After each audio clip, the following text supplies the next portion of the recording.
today. From Mercedes-Benz Stadium in Atlanta, Georgia, it's Week 13 of the NFL on EA Sports.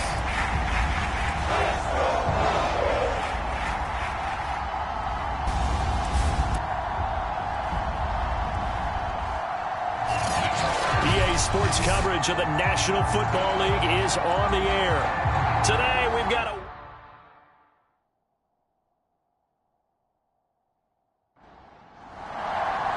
The calendar has turned to December, and we're in the home stretch now as we're underway in Week 13. This fielded right at the goal line. And he's able to get this across the 20, but not by much, as he's marked down officially at the 21. So here come the Falcons now to get the football for the first time. And they'll be led out by the guy under center, Charles, their quarterback. Coming off of a loss their last time out, I think he's just seeking to make a bigger impact on the game. He threw a touchdown pass, didn't throw an interception. I think he just wants to jump those numbers up in terms of flinging it around and letting his receivers get into the end zone. They'll come out throwing here on first down. Open man is Kyle Pitts, his tight end. And he's going to get this one across the 30-yard line. From the 32 now, here's 1st and 10. They're going to look to throw. And this one almost intercepted. Not a good throw there. Nearly an opening drive INT. He'll try again with the arm here on 2nd down. 9 yards, not quite enough, and they'll be left now with 3rd and 1.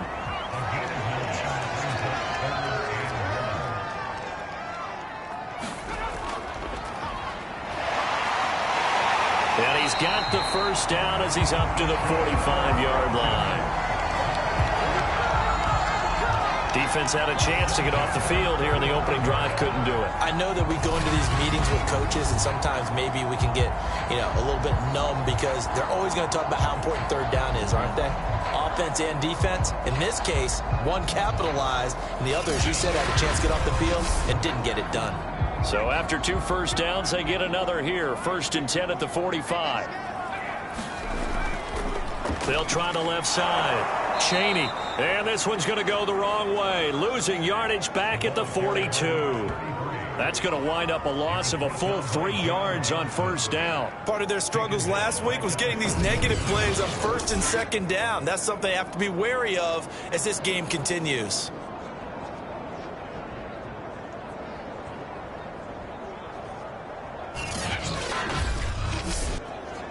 13 yards remaining on 2nd down.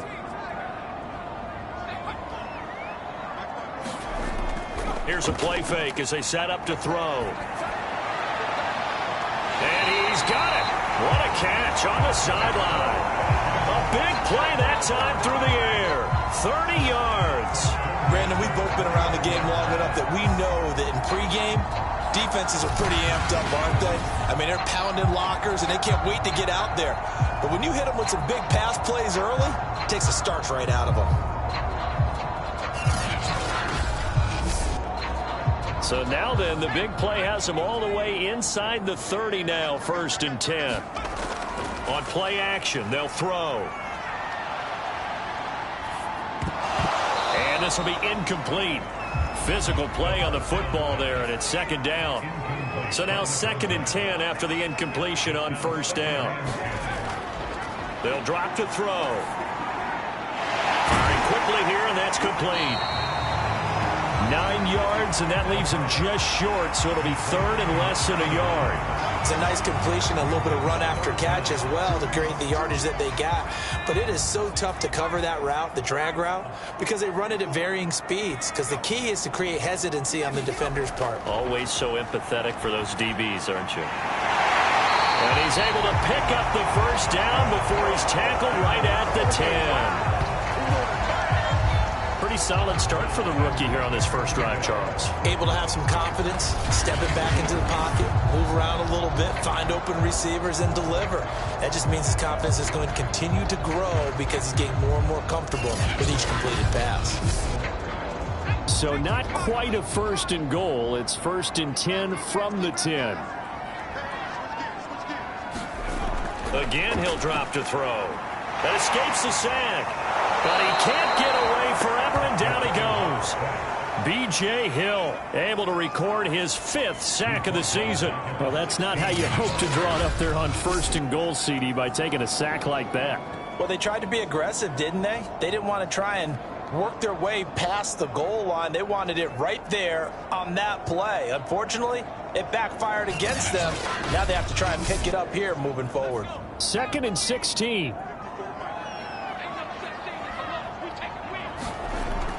Now back to throw. And it's caught. Touchdown, Falcons. A great effort there with his first career NFL touchdown. And the Falcons take it all the way down the field and score on the opening drive. So a nice touchdown pass for the rookie there. And, you know, as they go down the stretch, look, they're not a playoff team. This is just confidence building and growth time for him, right? Yeah, it's a game within the game, isn't it? Because every team wants to win all games on their schedule. But the development of this rookie quarterback is paramount for this team. So you're exactly right. Every rep, doesn't matter what the game, what the situation, what the score, valuable for him, valuable for his team as they look towards next year.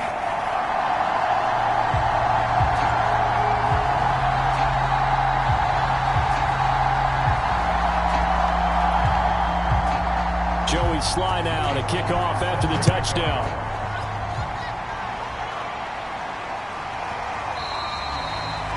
And it'll come out to the 25 as he will not attempt a return. So here are the Browns under head coach Kevin Stefanski. And a look here at their go-to guy under center. Well, he did go 2-2 in the last ball game. Well, actually, he went 2-2-1, with the 1 being the victory. Yeah. That's the bottom line there. But wasn't it funny at practice? He threw one when we were watching, threw an interception, and the defense got on him a little bit, good-naturedly. But they're letting him know, you got to cut down those interceptions. We can't bail you out all the time. Yeah, 2 touchdowns, 2 picks. But as you said, they got the win in that effort last week. They'll outbreak from the 32-yard line here, 2nd and 3. Now some movement before the snap. And we'll hear from our referee for the first time this afternoon. And that's on the guard, Wyatt Teller. They were looking good on 2nd down, but now they're backed up 5 yards by the false start, and it's 2nd and 8. They'll try the draw now with Chubb. And not a whole lot doing there as he'll get it up to about the 28-yard line.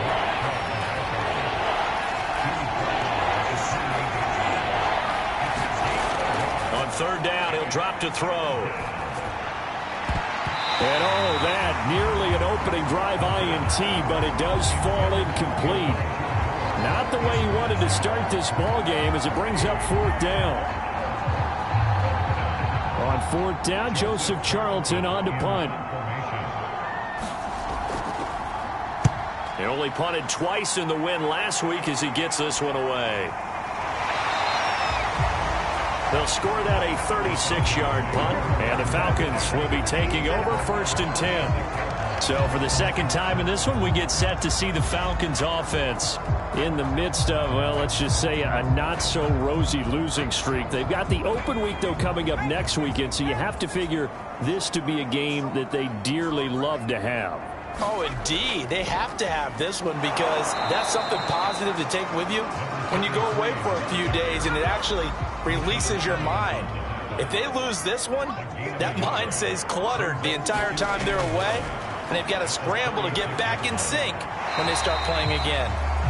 Short completion, just 4 yards, and just like that, it's 3rd down.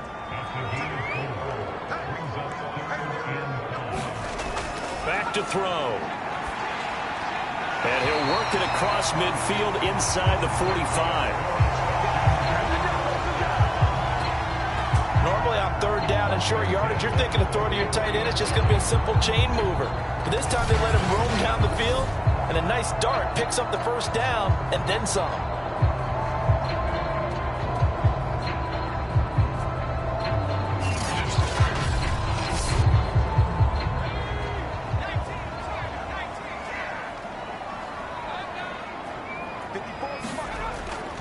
On first down, Cheney.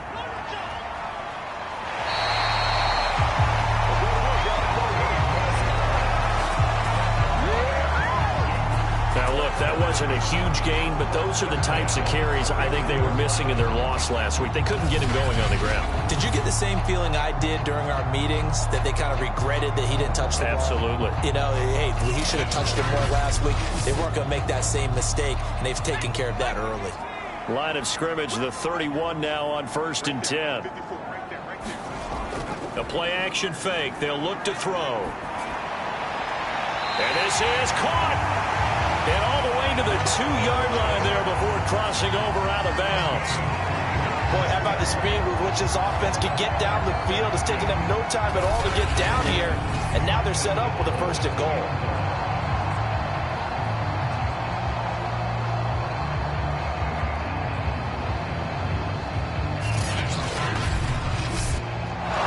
Kevin Stefanski consulted with his guys above, and they've told him, throw that challenge flag. Did he keep those feet in bounds? That's the question they've got to decide. And I got to say, watching it in real time, it was awfully close. Yeah, it certainly looked like a heck of a catch because he didn't appear to bobble it, which could complicate things. But even with the benefit of replay, that's pretty tight. Well, here's the call.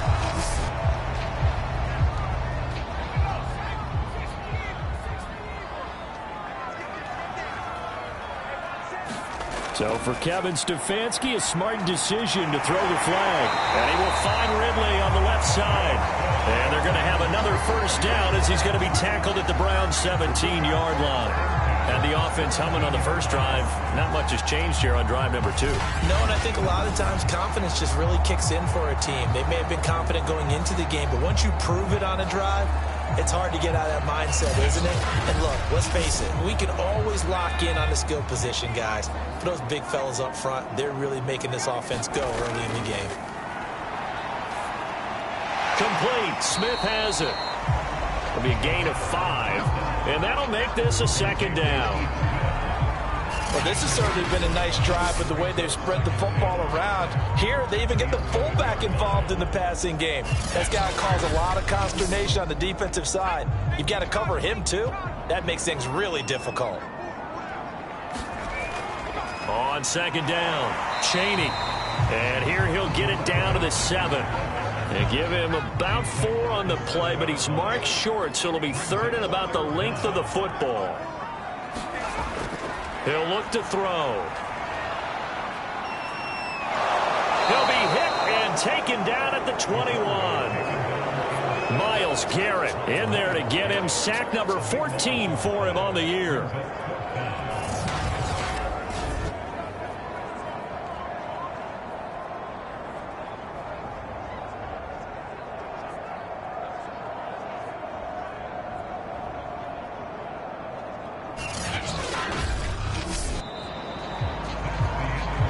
After 7-0 on EA Sports.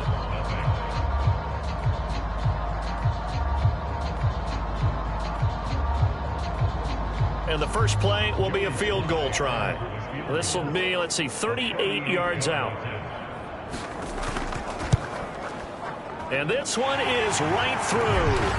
And the lead moves to 10-zip.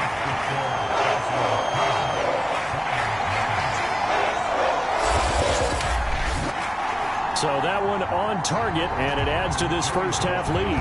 And maybe we're too early to worry too much about 1-score lead, 2-score lead, etc. But this is where you kind of start banking those points that come in helpful later on.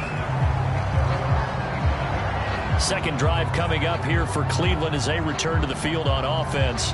Nothing for them yet from an offensive standpoint, down 10-zip as they come up 1st and 10.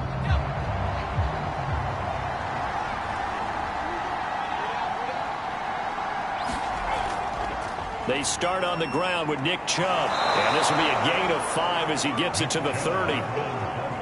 Working with 2nd and 5 now.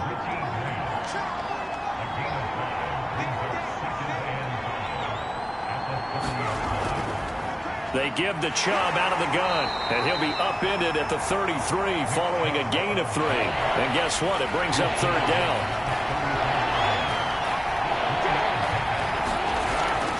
3rd and short. They'll try and pick it up through the air. And the Falcons get there. The Falcons get the sack. Down he goes. John Kaminsky able to record his 5th sack of the season. And I guess, partner, you call that a covered sack. Oh, without a doubt, because where did he have to go with the football? I know everybody wants to get on him about, hey, get rid of the football. You had too much time in the pocket. But he's scanning the field, nowhere to go, and that allowed the pressure to ultimately get to him. And here's Joseph Charlton now, as he'll kick it away for the 2nd time. Fair catch called for and taken right near the 30-yard line. 37 yards on the punt with no return. And possession will switch hands, 1st and 10. Out comes this field general once more, leading his offense back onto the field. He's played a pretty clean first half, a touchdown, no interceptions. Frankly, that's what they expect out of him. They want to see the ball thrown and thrown well, and he's able to do that and put it in the end zone. They'd love to see more of that before this game finishes. But right now, he's got his team in a good spot. A good spot, maybe looking for touchdown pass number 2 here in the 2nd quarter. 2nd and 10.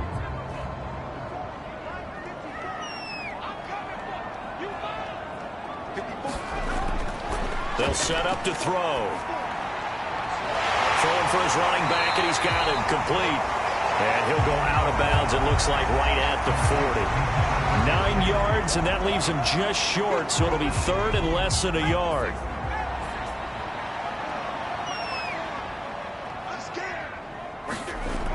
They'll set up a throw. Looking there for Pitts, but intercepted. Picked off by Mack Wilson. And they take over. They'll set up shop at the 46-yard line. That time defensively looked like they showed quite a bit of pressure but backed off, and it proved fruitful. They get the pick. He went through all of his rules about getting rid of the ball quickly because he read blitz. He saw all those people stacked at the line of scrimmage, and then they fooled him by dropping into coverage. Now he's ready to get rid of the ball fast, but guess what? Too many defenders out there. Exactly as you described, an interception. They'll come out throwing here to start the drive. And it's hauled in by Austin Hooper. And he works it past the 30, almost to the 25. And that was good protection there. No, that was great protection there because it allowed him to lock in on his receiver. Although I think he was looking for his tight end on the corner route all the way. Nice connection there for a really nice gain.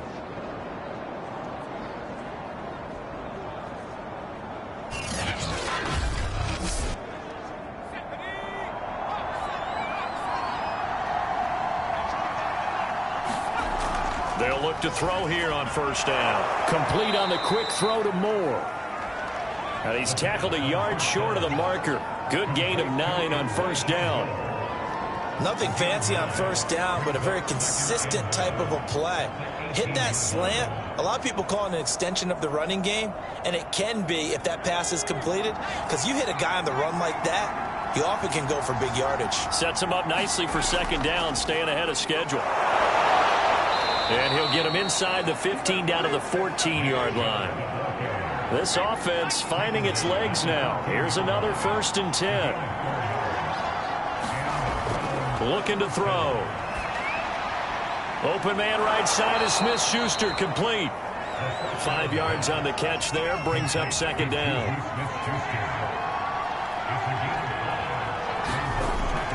He'll look to throw. Toward the end zone, but that's going to wind up incomplete. I tell you, Brandon, this defense is playing with some confidence. Haven't allowed a point yet. Flying to the football. I'm telling you, it's almost 11 to the ball on every snap. Another nice job there to force an incompletion. He'll drop to throw. And that is incomplete. The third down battle won by Atlanta's defense. Solid coverage. They certainly had good starting field position on that drive, but couldn't do anything with it after 3 plays. Have to admit that that's a disappointing end to excellent field position. When that drive started, they had 6 points that they were thinking about.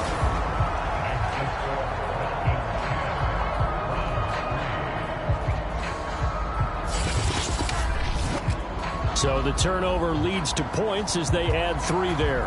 Yeah, what a sequence there, and a nice one for them. They forced the interception, put together a little drive, and then come away with 3 points. Nothing to it, partner. Just do it. And he brings us out past the 20 to the 24. Here comes the field general leading his offense back out there for the next possession. He's got the lead here in the second quarter. He's thrown the touchdown, but also an interception. As a quarterback, does that interception, even though you're playing while your team's got the lead, does that always stick in the back of your mind a little bit? For the best ones, it just upsets them that they did that because they don't think there should be any blemishes on their record. They think that they're way better than that. So your confidence gets tested a little bit. Being able to go back out there, maybe throw another touchdown, that'll tamp that down in a big way. Yeah, because he's looked pretty good to this point. And he'll get it out near the 40 to the 39. So many teams want to throw the ball in this situation nowadays, but I love watching a team that has enough confidence to go ahead and run the football in that situation. That's almost a tendency breaker.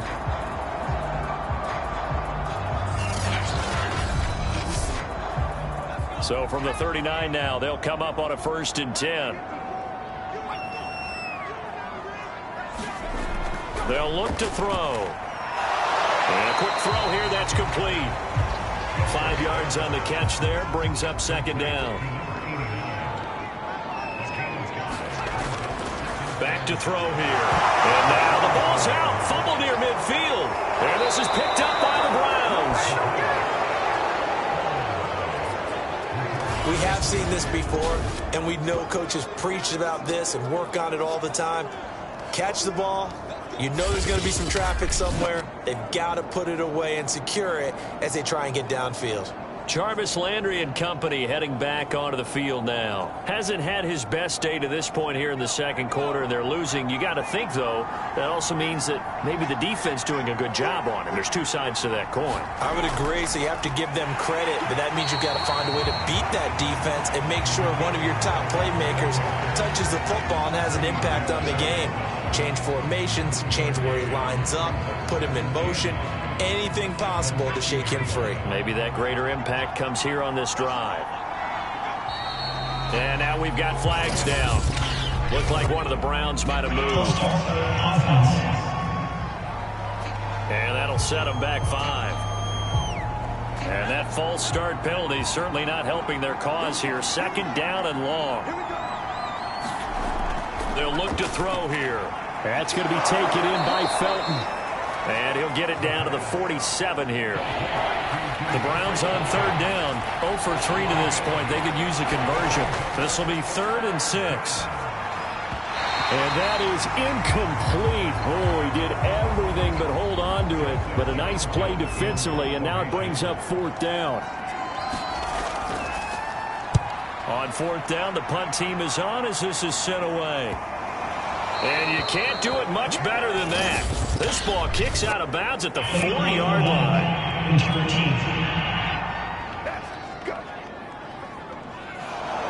So this will be accepted as it moves the offense backwards.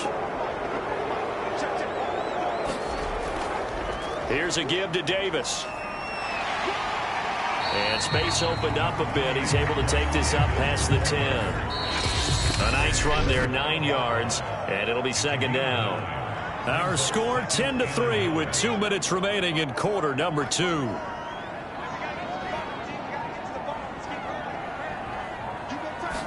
2nd and 1. A very quick pass to Ridley. And brought down, but not before they're able to get it up to the 25. On 1st down, he'll drop to throw. Quick hitter here, it's complete.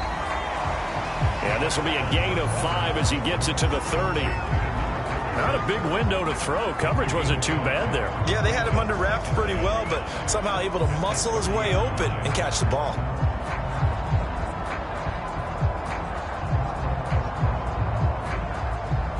Ball on the 30. They'll come up with a 2nd and 5.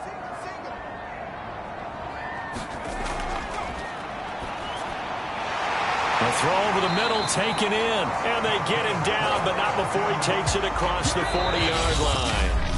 Now the Falcons going to use one of their timeouts, as the stoppage will come with a little under a minute to go in this first half.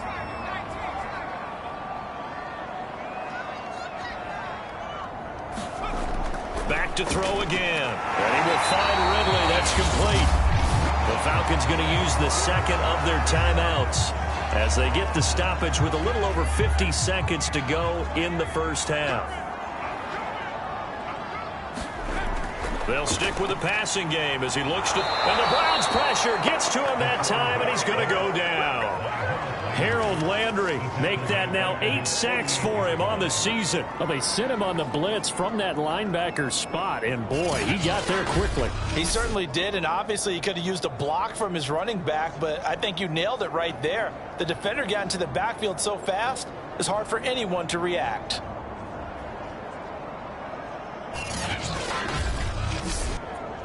Sacks, a growing theme in this first half. This is 2nd and long.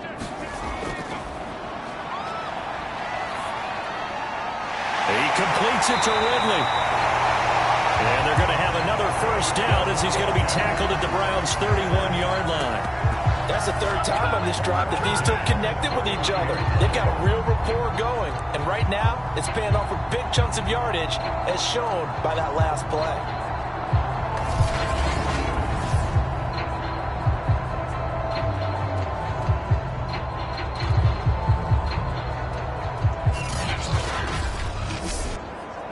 Line of scrimmage, the 31 now on 1st and 10.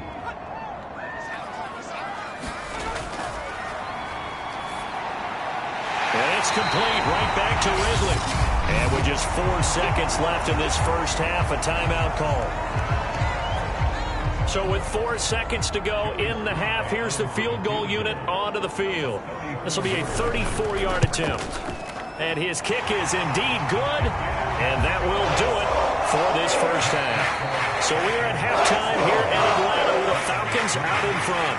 As we'll head down to Orlando, that's where we find our man Jonathan Coachman at our EA Sports Halftime Report. Coach. All right, Brandon, thanks very much. Things definitely getting interesting around the NFL as we begin the month of December. So let's get right to it.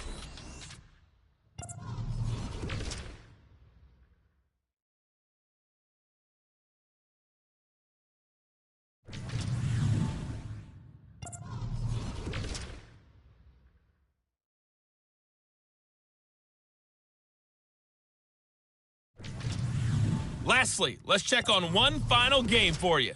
And you can see they are scoreless as they play the second quarter. Meanwhile, in our game, it's been a back-and-forth first half. Who can put it together in the second half? For the answer, we turn it back over to our broadcast team of Brandon Godden and Charles Davis. All right, Coach, thank you, and we welcome everyone back for quarter number 3. And here comes a return from just beyond the goal line. And he'll get it up past the 20 to about the 22.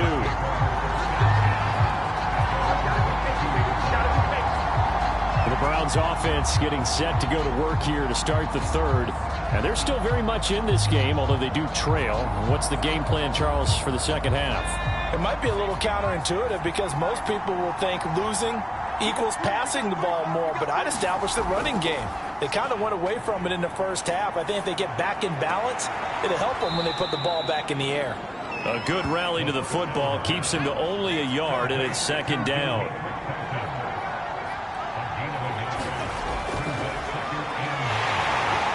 Pressure comes, and down he goes. It'll go as a loss of about 6, and now it brings up 3rd.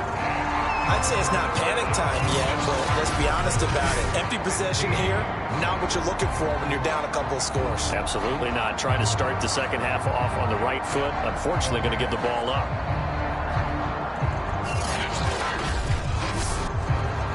This offense in desperate need of a conversion as they come up on 3rd down.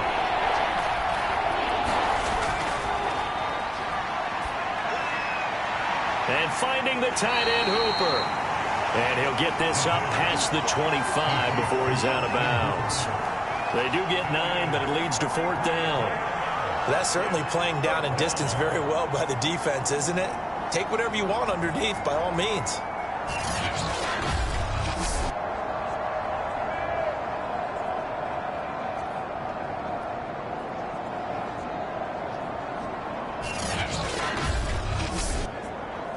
The Browns send out their punter now as he's on to kick it away.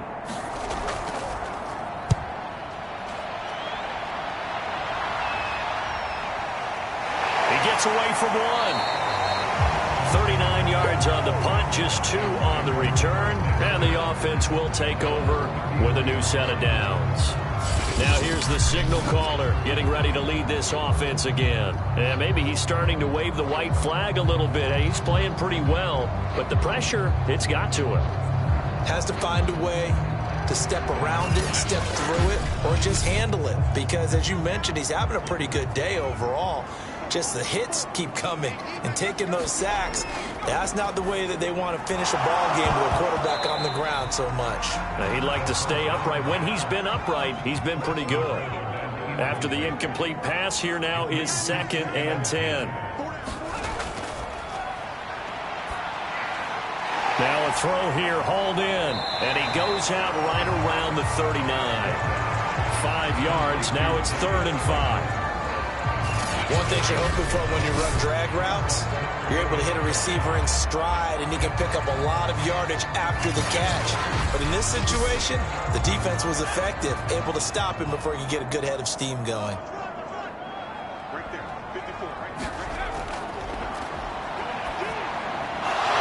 Now he'll dump it underneath to his running back, complete.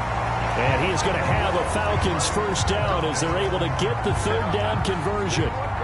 Another catch for him there on this drive, Brandon, and it looks like they're going to utilize him out of the backfield any way they can. And that time, they pick up a first down. So now on defense, do you assign a man to him and try and cover him before he gets going?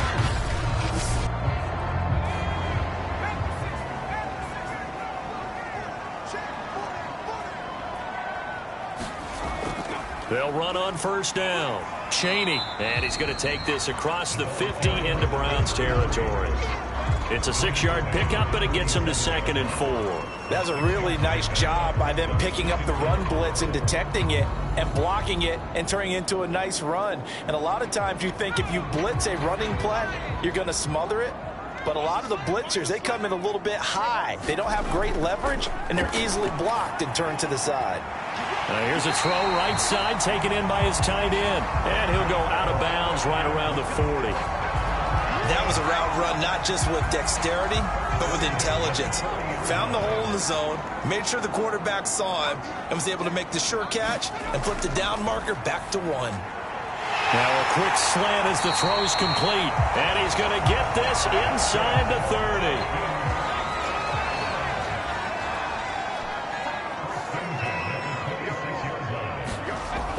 To throw now on first down. Under pressure, and he will go down. Sacked back at the 38. Myles Garrett, what a season he continues to have. His 15th sack of the campaign. Well, someone's closing in on the league lead in sacks. He came into the game in the top 5. Now you add 2 more to his total.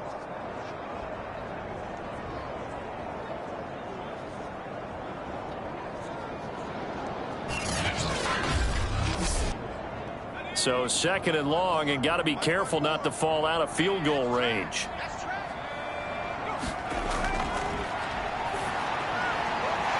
Now a nice throw here right side. He hauls it in.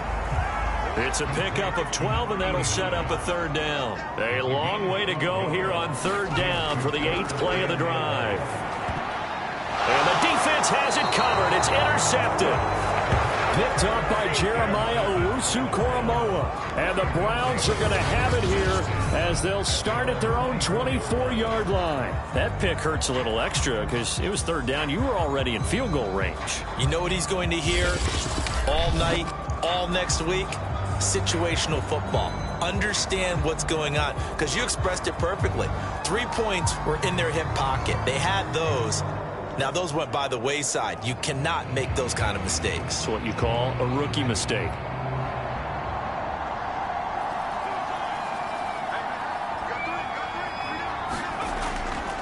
On first down, Felton. And he'll wind up with about 6, up past the 30 to the 31.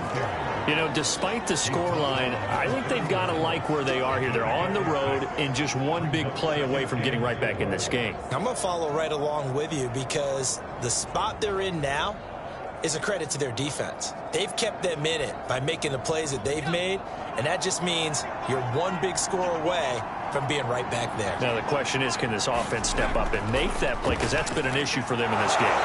It's got Hooper on the short connection. So from the 36 now, 1st and 10. Many different ways to create space, but on that play, he did it with that big, wide body of his. Didn't get a whole lot of yardage on the play, but it did what it was supposed to. Pick up a first down.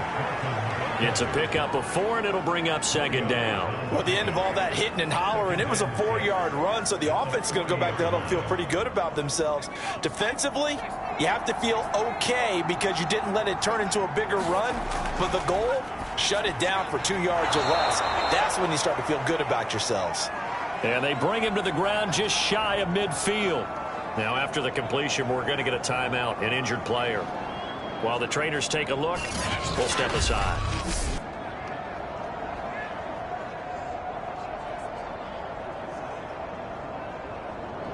Two first downs have them up near midfield now on 1st and 10.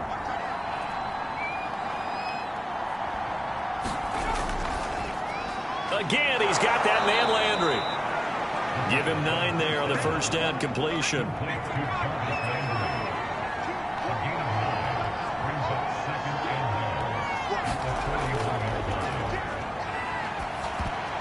I'm not sure he saw the linebacker there as that's batted down and incomplete. Another attempt, another incompletion, and when I look at the scoreboard and where we are in this game, it comes to mind that they have to start getting the ball in the hands of their playmakers. Throw it to the guys that maybe can take a short pass and turn it into a long gain. Pressure brought in, and the Falcons get there for the sack. The defense rising to the challenge and setting them back on the sack. Boy, Charles, that time he took a bad situation and made it worse. Yeah, you're almost putting together a nice little song there, aren't you? Because it's something you'll see from young quarterbacks. They have that tendency to retreat backwards instead of stepping up in the pocket. The Browns send out their punter now as he'll punt it away for the 4th time today.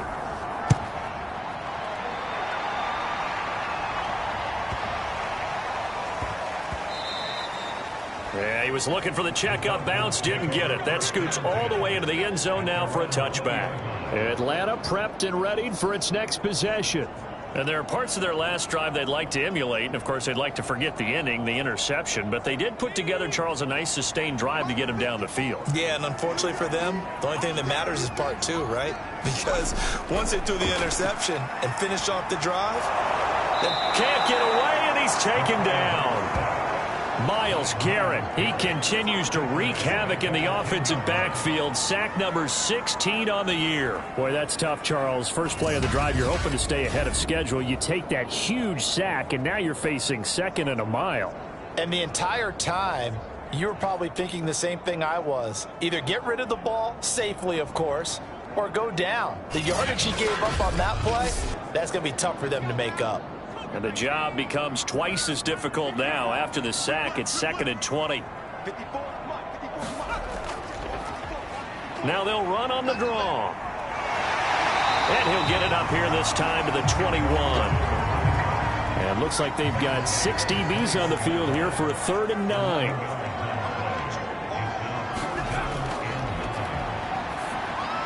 And he will not be able to hang on through the contact. It's incomplete. The coverage strong, and now it's 4th down.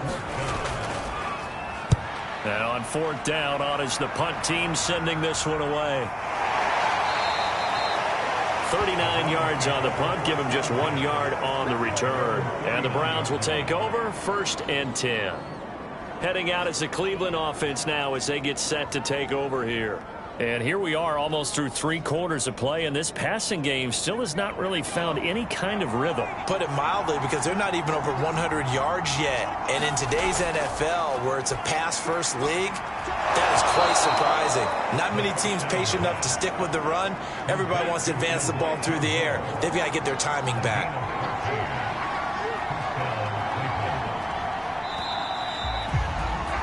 And that is going to do it for this 3rd quarter of action.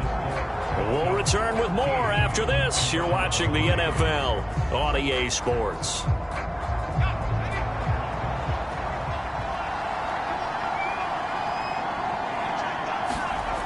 They'll look to throw now on first down.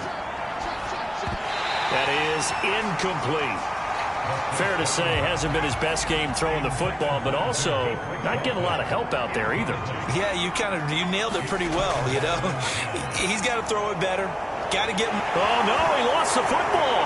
And the Falcons grab it. And his guys are going to get the football at their own 47-yard line.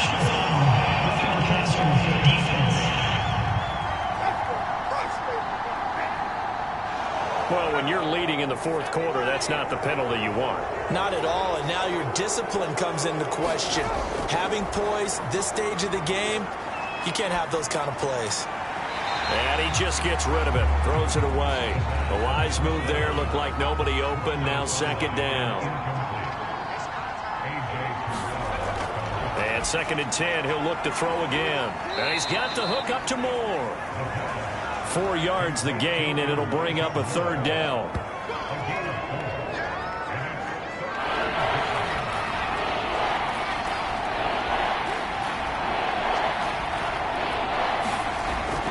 Now they'll throw here out of the gun.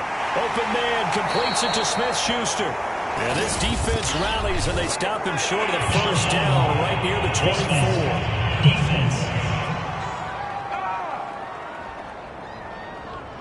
So that a free 15 yards. And it's always a tough one as a defender because a lot of the penalties that you commit, pass interference, holding, when they happen, you actually know what you're doing. But a face mask penalty, a lot of times it's inadvertent, but it still costs you the same amount of yardage.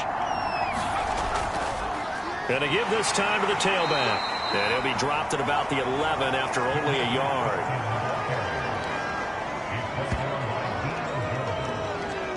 The run only got a yard. Here's 2nd and 9. It's caught over the middle. Hooper. That catch good for 5. It's 3rd down. The completion was given up, but that's why you play zone defense, so that you can have people around the ball when it's caught, and you don't give up much run after the catch.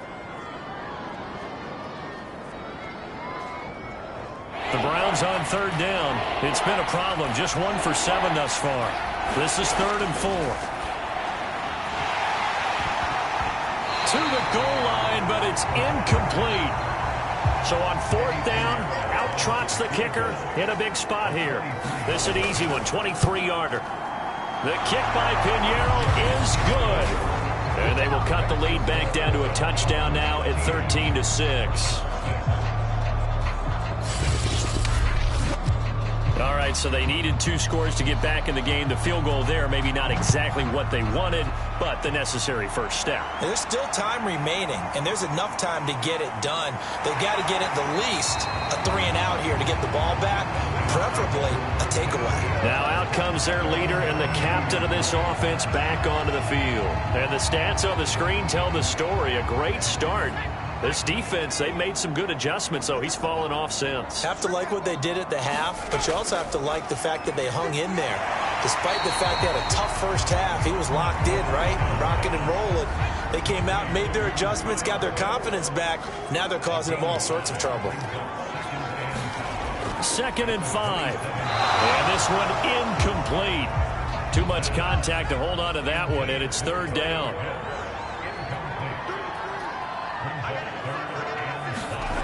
They're going to look to throw. Oh, he's got his tight end pitch complete. And he is going to have a Falcons first down as he's able to get 8 yards there on 3rd and 5. And that pickup of a first down, that's going to leave a mark because they really needed to stop them there, didn't they? So frustrating. Defensively, you're a play away from getting that football back here down late. Tough. Now they've got to find a way to create a turnover or a takeaway. Otherwise, this one will probably get away from them. So signs of life in what's been a dormant offense in this second half. Here's 1st and 10. They'll look to throw again. And he gets this one to Ridley complete. And he'll be stopped right at midfield. Well, that that should be a reminder defensively, and I think it's a reminder to myself because you just can't sell out to stop the run. There's still enough time that this offense can move the football through the air, even on first and second downs, and they obviously picked the right spot to throw the ball there.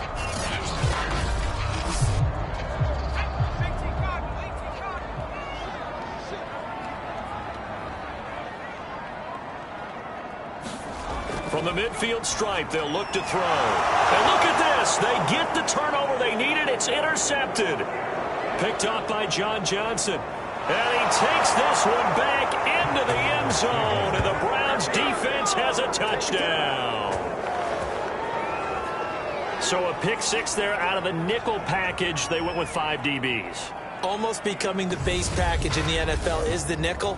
Hard to throw against. That was demonstrated one more time. A pick six going the other way.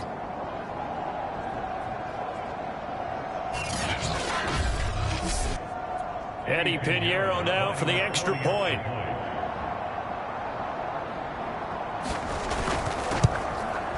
And we are tied here in the fourth quarter.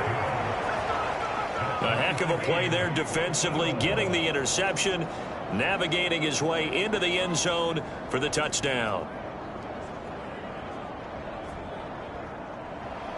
All square now at 13 all as he sends this one away. Fielded just outside the goal line. And a nice return sets him up pretty good here right at the 30-yard line. Here comes the Atlanta offense now ready to take over here. They will look to flush the memory of that pick six as we now have a brand new tie ball game here in the fourth quarter. Getting down to the good stuff. After the pick six, they go right back to the air. Catch made by Slayton. And brought down, but not before reaching the 45-yard line. And with that last play, he's now up over that 300-yard mark. And in today's NFL, it almost feels routine. And I hate that when you talk about a 300-yard passing game. To me, 300 yards still signifies excellence, and he's achieved that in this performance. Now a dump off here complete. And he'll get it into enemy territory just across midfield at the 49. So the completion good for 6 yards. And it's a second down. Just about every quarterback is trained to really look downfield first before you come back and make a nice, safe throw. And in this case, that's exactly what he did. Found his running back, let him create some space, and it turned out to be a nice play for the offense. And he's taken down. This will be a Brown sack. Jadeveon Clowney in there to record another sack, and that is now 6 on the afternoon for this defensive unit. Well, collectively as a defense, Charles, I think if you get 4 sacks a game, you're feeling really good. Now they have 6 as a unit. And that type of a number, it's just staggering because there's so many ways to try and counteract it. But in this case, they've got no answers for this unrelenting pressure coming at their quarterback. The Falcons on third down, 5 out of 9 thus far. This is 3rd and 11. Back to throw. That's complete to Slayton. And they're going to mark him down short, maybe by about a yard, if that. They'll get 10 there, but it leaves them just short for 4th down. A short gain that doesn't get them the first down brings up a 4th down situation. Really nice job defensively. They knew where the sticks were. They got the stop before it.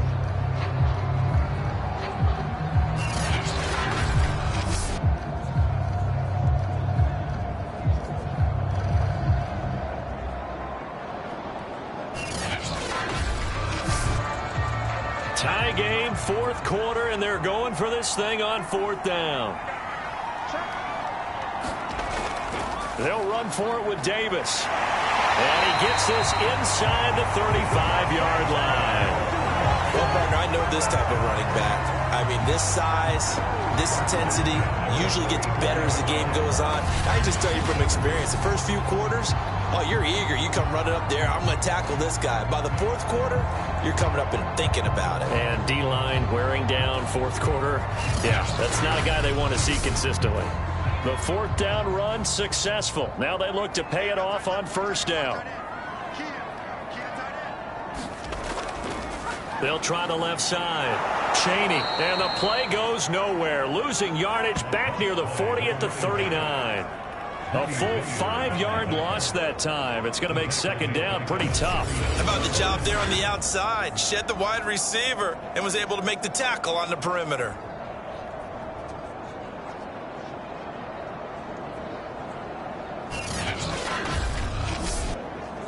Behind the sticks here with a 2nd and 15.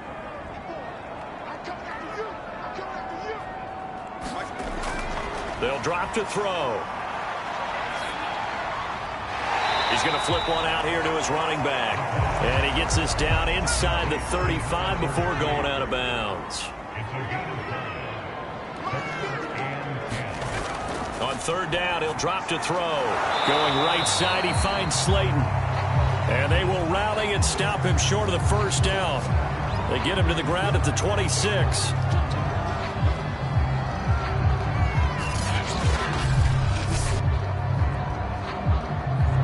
So now one of the biggest kicks of the night is forthcoming. This to break our 4th quarter tie. And his kick is right there. It's good. And that will break our tie and give them a 3-point lead.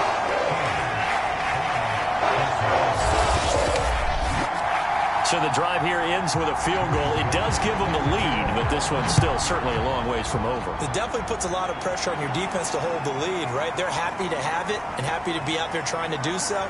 But I know as a former player, in the back of their mind, they're thinking, why don't you score the touchdown and seal this thing?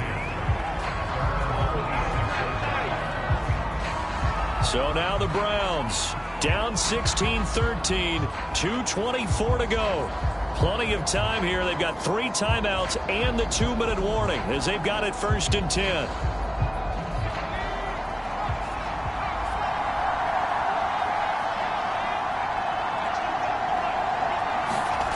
They'll come out throwing here on 1st down.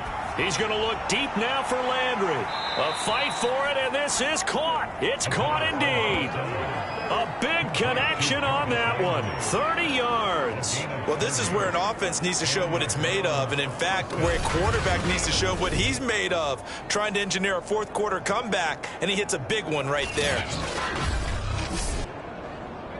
3 points separating these two sides with 2 minutes left to go in the 4th. So the Browns in possession of the football here as we get you reset. They come up on a 1st and 10, desperately needing a score here on what could be their final drive. He finds his man, complete. That's more. Defense. So they'll take the yardage and tack on 15 more for the face mask. Talk about a play that absolutely costs you in the end. Just trying to do your job, right? Trying to get him on the ground. Next thing you know, they'll march off another 15 against your squad. He'll look to throw. And that's going to be caught by Peoples-Jones. And down inside the 15, shy of the 10. 1st down now, but that clock rolling. This is caught. A gain of 6 there on 1st. The Browns trying to get back and set quickly here. Time ticking away. Touchdown! That's caught. Juju Smith-Schuster. His 2nd touchdown on the season. And once again, the Browns are back in front. Those are the types of plays in these moments they were hoping for from this young rookie, able to put him up here in the 4th quarter. How about the kid? You just mentioned it, the 4th quarter. This is when you have to make those winning plays. That's what he just did. Doesn't ensure anything, but he certainly gave his team a heck of a chance, didn't he?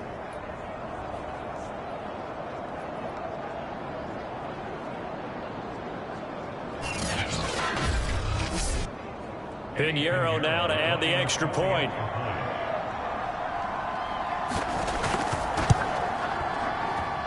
And that will make this a 4-point game. So that drive, 4 plays. And it ends with a touchdown for Cleveland.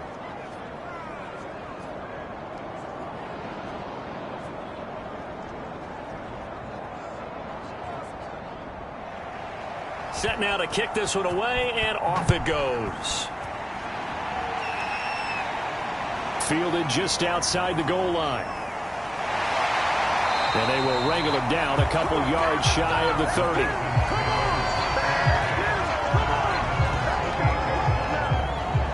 And now the attention on the Falcons offense. Trailing by 4. 1:13 to play. A 4th straight defeat looming on the horizon, barring a comeback here as they've got it with a first down.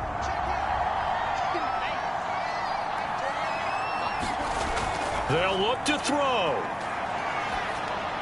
That's caught by Pitts. He'll be hit down at the 33, 5 yards on the play.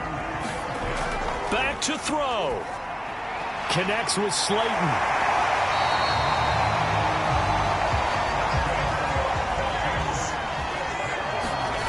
Back to throw. Firing quickly here, and that's complete. Now the Falcons going to use one of their timeouts as they get it with 26 seconds to go in the football game. He's back to throw. Finding a safety valve here. That's complete. The Falcons going to use the second of their timeouts as the clock will stop with an even 20 seconds left to go. Again, he'll drop to throw. He's going to let it fly. And that will be incomplete. Well, they weren't scared to let it fly, but it falls to the ground and brings up 4th down. Got to try it here. He's back to throw. Now a desperation throw deep downfield. And his pass is intercepted for the 4th time today. Picked off at the 12. And the Browns have just about sewn up this football game. Oh, you just kind of feel for him right now. 4 interceptions, and you can almost see through his face mask. There's a lot going on in between the ears. There certainly is, and probably way too much, because now he's probably doubting himself a little bit, wondering what adjustments he has to make. But here's what he needs to do. Get through this game, go to the press conference, meet it head on, and show your teammates you're ready to shoulder what happened today, and you'll be ready for the next game. And if he can do that as a rookie, that's a great sign of maturity. The Browns drive about to get started. They'll run on first down. Felton. And a nice gain there as he'll be taken down just shy of the 20. And a timeout comes in. The whistles blow with 3 seconds remaining. So they'll come up after the gain of 7 on a 2nd and 3. And they'll indeed take a knee.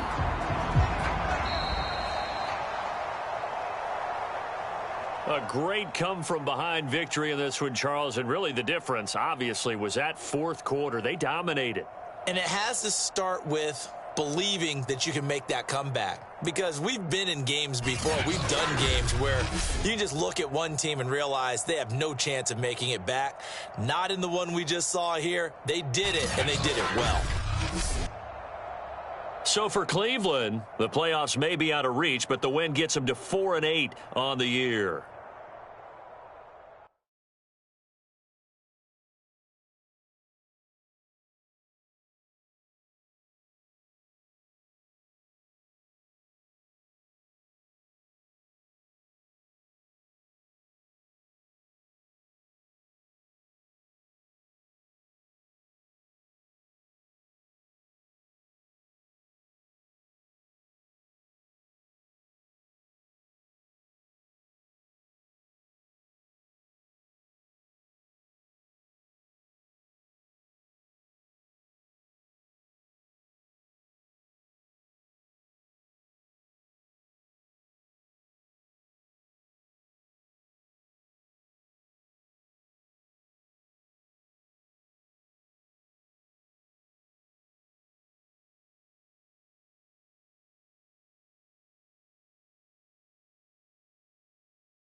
Today, from Ford Field in Detroit. It's Week 13 of the NFL on EA Sports. First opened in 2002, there's a look inside Ford Field here in downtown Detroit, the Motor City.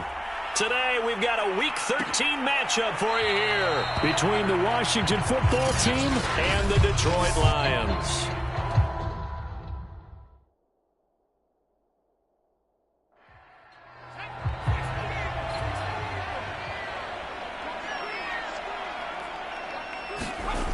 They'll try and start this drive in the air. And a quick throw here, that's complete. And from the 25, they work this to the 29, a gain of 4. 2nd and 6, just inside the 30. They'll run for the first time with DeAndre Swift. 3 yards is half of what they needed. Now can they get the other 3 here on 3rd down?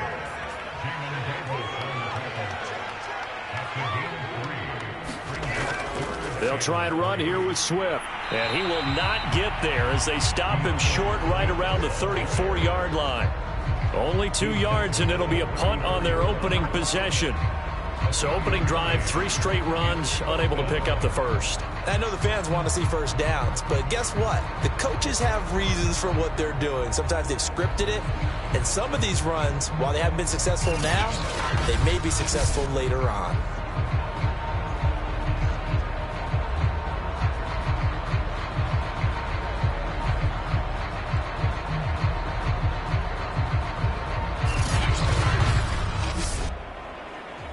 Jack Fox out to punt here on 4th down.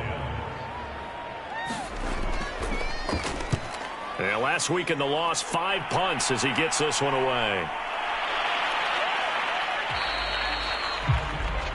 42 yards on the punt, just 2 on the return. And it will be Washington football now with a 1st and 10. So out comes the Washington offense onto the field. And a glance here at their quarterback, standing 6'3". I love just about everything about him. Love his game, love his makeup, love his moxie. One of my favorite words. This guy's a competitor. Gritty, tough, you name it, he's got it. But he did throw an interception in last week's game. That contributed to a loss. And despite the fact he threw 3 touchdown passes, he's going to be out there redoubling his efforts and trying to play better. The numbers in last week's contest for Ingram: 5 catches, 57 yards. And they think they have a matchup advantage in this one. They're going to try and find some space for him to work and make sure he touches the football. And they get him down, but not before he takes it across the 40-yard line. How best to describe that one? I'd say right down Broadway on that run. A straight-ahead running. I think that might be something we see a lot of between the tackles today. Well, he's enjoying things so far here this afternoon. Sees a crease and bursts through it for a solid game. So following the run by Gordon, here's 1st and 10. Looking to throw. And that's going to be incomplete. Too tough to hold on to that one. It's 2nd down. An incomplete pass on 1st down. That leads to a 2nd and 10. Now this one to his tight end out on the right side. 4 yards the gain, and it'll bring up a 3rd down. I know sometimes we can get fooled when we watch him make catches, as we just saw him do there, because he really looks like a wide receiver the way he goes about his business. Yeah, 230, 240 range. Yeah, not super huge. Maybe not counted on to be that inline point-of-attack blocker that we used to have in the good old days. But you can flex him out. You can run wide receiver routes with him. You can make him a primary target, and that's how he'll shred a defense. Well, I know from past experience, before you actually play a game, you visualize what's going to happen. And I don't know anyone who doesn't visualize themselves being in the center of what's going on. That's 3 catches for him here in the early going. He's got to like the way this is starting. Absolutely. 3 catches on any drive is good. Opening drive, that's a tone setter. So the ball moves into Lion territory now. Here's 1st and 10 at the 47. They'll give it to Gordon out of the shotgun. Broke through some contact, but unable to reach the 40. 6 yards on that last play. Here's 2nd and 4.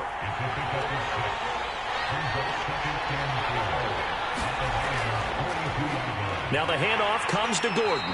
And he is going to be stopped cold behind the line of scrimmage. It'll go down as a 2-yard loss, and it brings up a 3rd down. On running plays, linemen, of course, have their assignments. That's expected. But it's not often you're expecting to see a cornerback blitzing in run support and tackling the runner for a loss.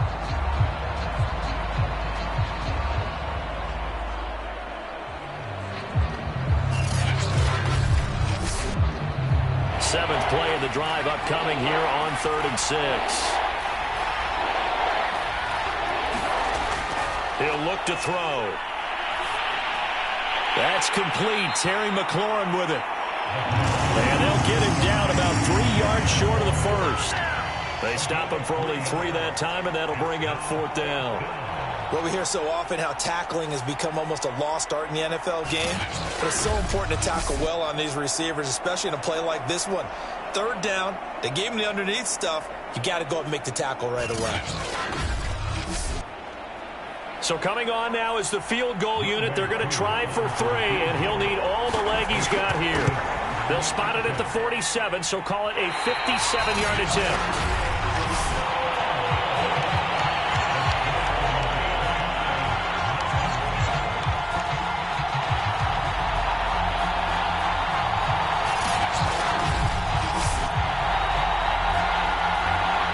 Back onto the field come the Lions for their 2nd overall drive. Now they have the game here followed by the open date on their calendar next weekend. And Charles, this is a crew that you have to think really is relishing the opportunity to be on the couch for a few days. Yeah, they certainly are, but let's face it, partner. They can't get caught looking ahead to that couch time while they're playing this one. They've got to take care of business first. And he'll work this forward for about 3. It's 2nd down. The numbers for him from a week ago, 17 carries, 88 yards. They've lost a bunch of games in a row now. They've got to start thinking a little bit differently, maybe a little bit outside of the box. Find other ways to move the football. I don't know if you're going to do it through the air or maybe change up how you establish your run game. And he's going to be stopped close to the 1st down marker at Washington's 12-yard line, 43-yard line. That's caught by the big tight end, T.J. Hockenson. And he is going to have a Lions 1st down as they're able to get the 3rd down conversion.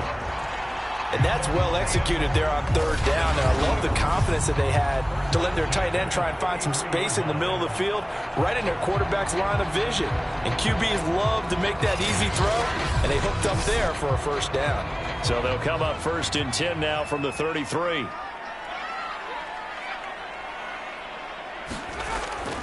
They run out of the gun with Swift. And a short gain down to about the 33. Here's 2nd and 9, just a yard on that last run. He'll drop to throw. And he will find his man on the outside. 4 yards on the completion, and it sets up a 3rd down. They'll look to throw. Open man, he's got him, the tight end, Hockenson. Well, this is going to depend on the spot, but it's not a very generous one. He looks to be about a yard or so short. Well, it looks like they got what they wanted. They got the completion, but they weren't able to break any tackles or gain nearly enough yardage to pick up the 1st down. Now to be 4th and short.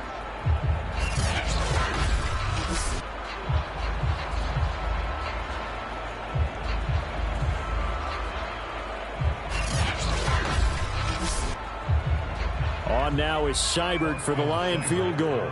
From the right hash, it's a 41-yard attempt. Seibert able to knock this one through. And the Lions are going to take a 3-0 lead.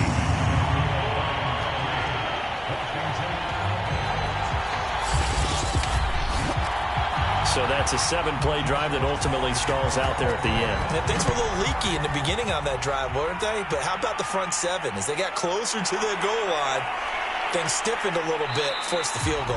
And they'll get him down right at the 25-yard line, so the same result, and he opted for the touchback. Now Washington going to retake the field for drive number 2. And they had compiled a pretty long drive last time. Unfortunately, though, it ended with no points after the missed field goal. And that can hurt the psyche of a team because as they drove downfield, You know you're never supposed to count points in your mind until they go up on the board. But let's face it, we've been there. We've seen teams before. They were counting on those points. They didn't get them. Can they come back now, start over again, and grind it out?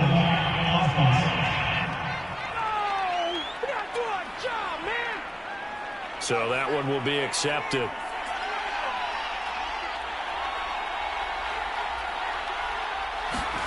Back to throw here. Middle of the field, he's got McLaurin. That's a gain of 11. Would have been a first down if not for that penalty moments ago. Here's a 2nd and 2 now from the 33. Now a handoff. This is Gordon. Not much there. Maybe a couple up to the 35.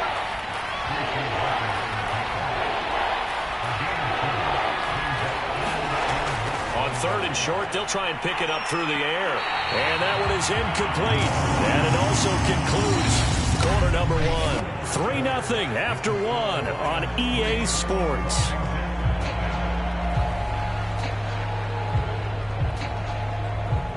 So on 4th down, Washington going to call on Tress Way to punt it away. They punted 3 times in the loss last week as he sends this one away. A punt of 46, a return of 5. And the Lions will take over. Detroit's offense ready to take over. And they're not going to play this conservative, I don't think. They had the field goal last time, and they're up, but they're looking to put a drive in the end zone. Oh, I agree with you totally. No one goes out on the field and says, all right, let's just settle for 3, except in certain situations, trying to ice a game, that sort of deal. Most of the time, it's end zone, and that's what you're thinking, and I believe that's exactly what they're thinking as they begin this one. Yeah, no quarterback ever goes out there saying, hey, let's get 3, right? Not one that I've ever met. Here's 2nd and 8. Well, sometimes as a running back, you've got to be able to improvise when the hole's not where you expect. And the Washington pressure gets to him. He will go down. Jonathan Allen, the former first-round pick, getting in there to bring him down.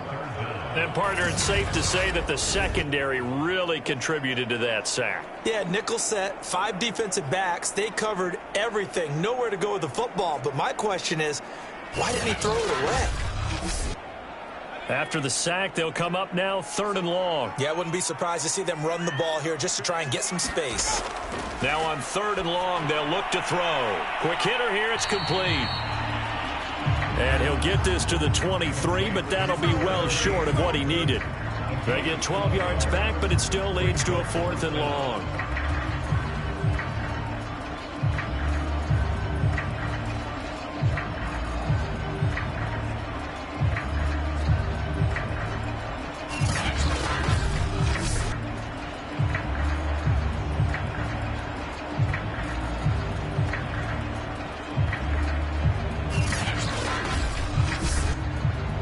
Here's Jack Fox now as he'll punt it away for the 2nd time. His first punt, 45 yards. This looks good as well. A 39-yard punt, a return of 5, and out will come the offense as they take over. The Washington offense set to take over. The crowd may be losing just a little bit of the edge after back-to-back punts. They want some big plays. They want to see some offense. They want to see somebody break away, whether it's through the air or on the ground. Now it'll be interesting to see where the patience is on both sides. Each head coach, can you hang in there and not try and force something that could put your team in some jeopardy? Now they run from the gun with Gordon. And he'll take it down shy of the 45 at the 46. Decided to hand it off that time on the run-pass option. Appeared to be an easy decision. Just gave it inside. Nice steady gain.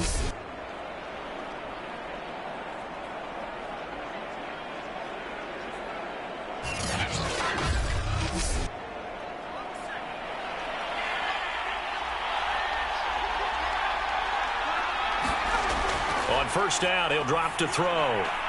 This to McLaurin out on the left side. And he's got this down to the 35. This offense finding its legs now. Here's another 1st and 10. And that nearly trouble, but it's incomplete. The rookie had it and lost it, and it'll be second down. He'll try again with the arm here on second down. They get 6. That'll leave them with 3rd and 4.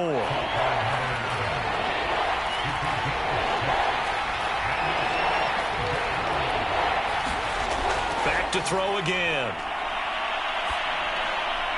And this is going to be caught, but they'll say out of bounds. So it's incomplete.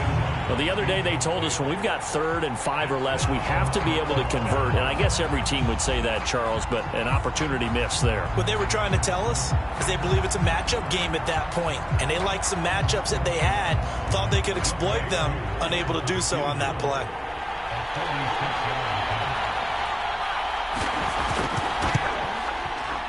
And his kick is good. And that will tie us at 3-3.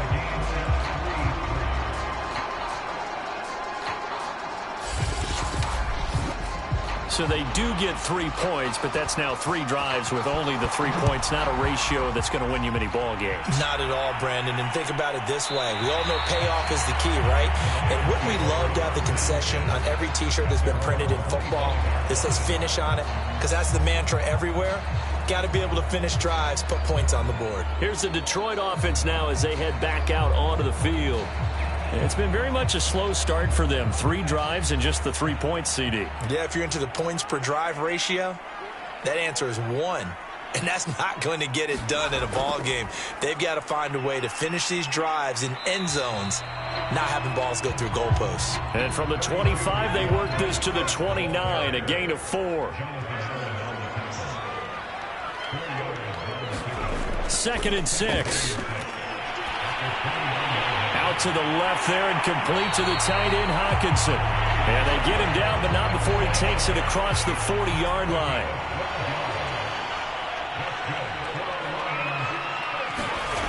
Back to throw now on 1st down. And nowhere to fit that football in. It's knocked away and incomplete. So after the incompletion on 1st, now 2nd and 10. From the gun, here's Swift. And he'll get this up past the 45 to the 47. The Lions on 3rd down. They've only converted once in 4 tries. This is 3rd and 4. They'll set up to throw. And that is incomplete. Oh, he had a defender right there with him to force that to the ground. And 4th down now coming up. So they're forced to punt on 4th as this one's away. And this is going to be ruled out, I think, just inside the 20. Yes, it will. Side judge calls it at the 19-yard line. Well, here we go on the next drive for Washington. And after the field goal last time, we'll see what they can get here. At least they got points out of the last drive, Charles. I never met an offensive coach that didn't want to drive to end with a kick. Most of them wanted to end with a PAT, right? In this case, a field goal, they'll take it. Way better than the alternative, which is a punt. Yeah, but you met fan bases that wanted that. They weren't happy with that field goal. I haven't met a fan base yet that wants to drive to end with a kick other than the extra point. That's it. Well, Brandon, we could see that play developing, and they were hoping that he was going to be able to put a move on the first guy and turn it into a big play. But no such luck. The speed on defense continues to get better and better in the NFL. Pretty nice example there of those guys being able to run from their assignments and finish off that play. On 2nd down, they'll run with Gordon. And he goes across the 20 to the 22. Washington on 3rd down. They've only converted once in 4 tries. This will be 3rd and 6. And that will be incomplete. The passing game not in sync here early. And now it's 4th down. From the snap, he certainly looked like he knew where he wanted to go with the ball, but surprise, that guy was covered. So that took his attention elsewhere to no avail.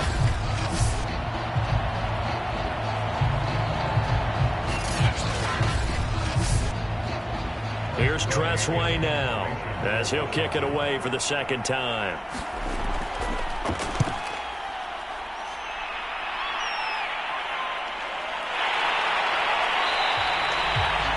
Good coverage there holds him to just a 2-yard return following a punt of 44.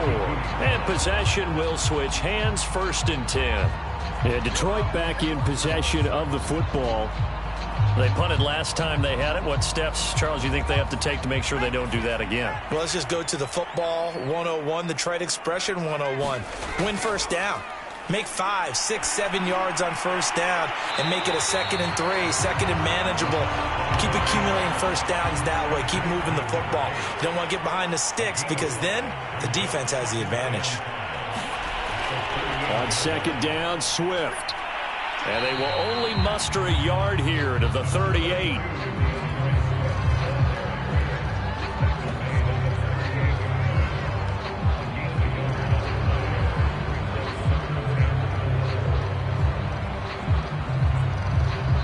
Second quarter, 2 minutes to go. Tie ball game.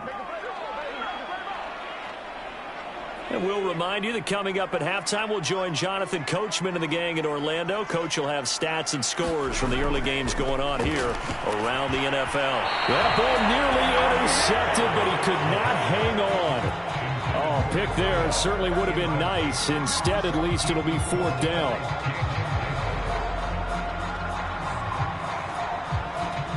Here comes the Lions punter now, as he'll come on to kick this one away.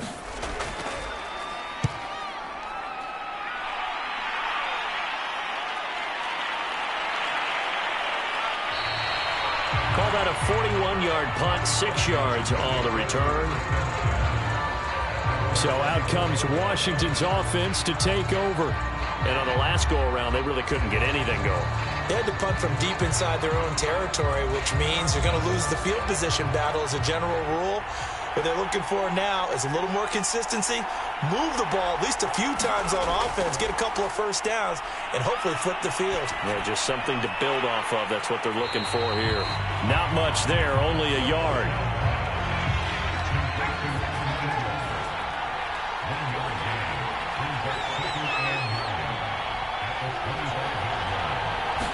Second and 9 now. And on the left sideline, he caught it, but out of bounds, according to the head linesman. Incomplete, so the ball a little late getting there, and it's 3rd down. They'll set up a throw. And an incomplete pass. That'll stop the clock here with just under a minute to play in half number 1. And now the punter, Tress Way, as he sends this one away. That's pulled in at the 32. A good head-down running on the return gets about 15 yards. And the offense will take over with a new set of downs. The Lions now taking over late in this first half. And with good starting field position and 3 timeouts as well in their pocket, no reason not to try and put a late scoring drive together. They'll start on the ground with Swift. And he'll maneuver his way forward for about 4. 2nd and 6. The Lions will use the first of their timeouts as the clock will stop with 45 seconds to go in the first half. He'll get that complete to Hunter Bryant, the tight end. The Lions now going to use the second of their timeouts as they'll stop it with just over 40 seconds to go in the first half. Could we get a touchdown in this first half after all? It's 1st and 10. They'll look to throw here. And that is incomplete. He couldn't hold on through the contact. Brings up 2nd down. Well, that one was all about the defender making life difficult for the receiver. Very tough for a guy to hold on to the football through all that contact. He ends up forcing the incompletion.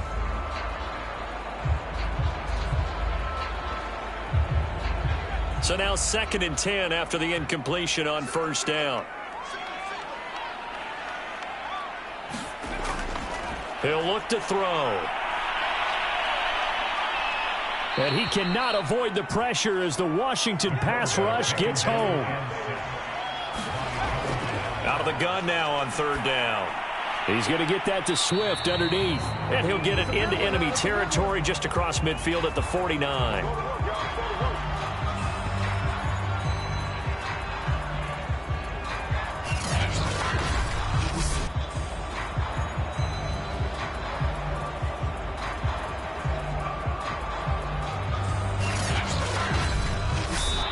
So we've reached halftime in a low-scoring affair, just a pair of field goals. 3-3 is our score. As we send you down to Orlando, where Jonathan Coachman has our EA Sports halftime report. Coach. All right, Brandon, thanks very much. Things definitely getting interesting around the NFL as we begin the month of December. So let's get right to it.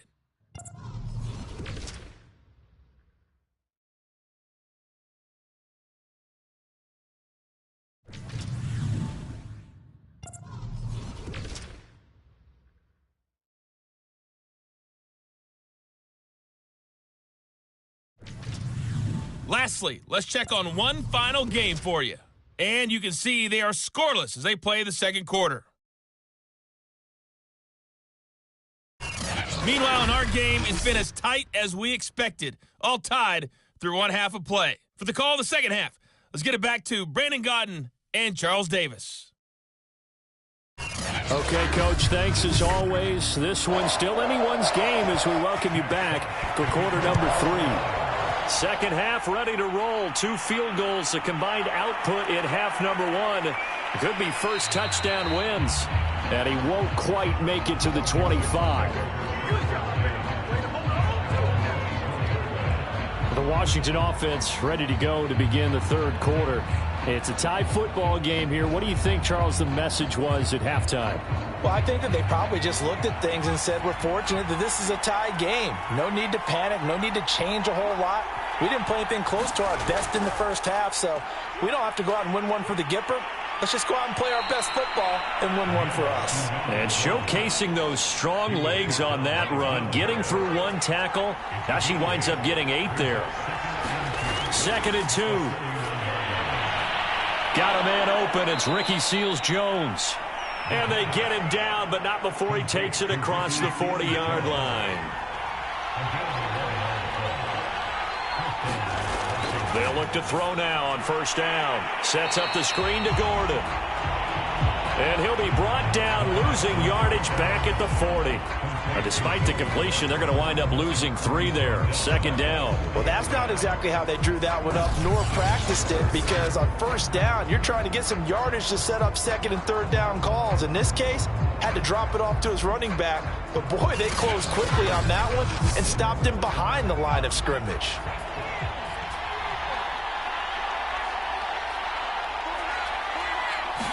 Second and 13. Throw to the right here to Gordon. And he's able to break out of 1 tackle, but then quickly brought down. Only a yard there. Sniffed out well defensively, and it brings up 3rd. Boy, that was certainly well-read defensively. And the key to any screenplay is space to work. And there was none to be found there. And they tackled for just a short gain. And the throw there going to be incomplete. Here's Tressway now as he'll punt it away for the 4th time today.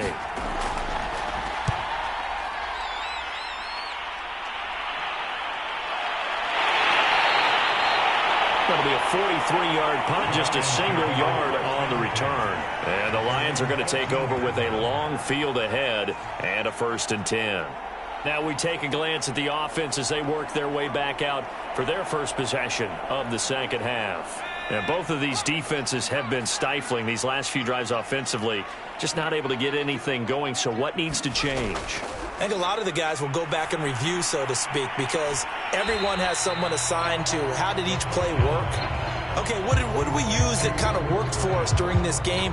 Try and get back to some of those plays, as well as the possibility of showing something you haven't shown already in this game and trying to change things up. We'll see if they take the advice of Mr. Davis.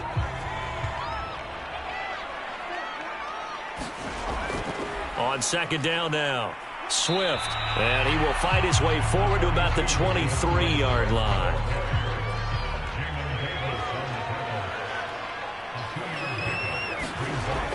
They'll look to throw for it on 3rd and 1. And that is incomplete. Here comes the Lions punter now, as he's on for the 5th time here today. And he deserves a bronze leg as he gets this one away.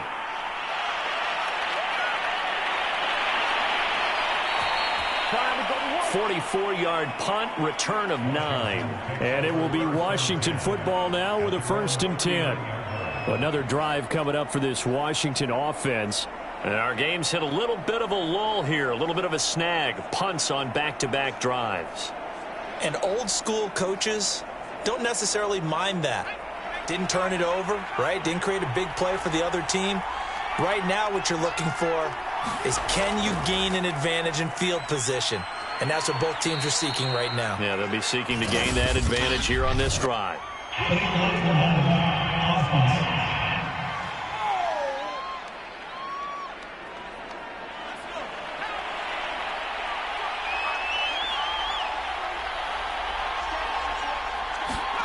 They're going to look to throw. That's out to the flat for Gordon. And he'll get up near the 45. They'll spot it at the 44.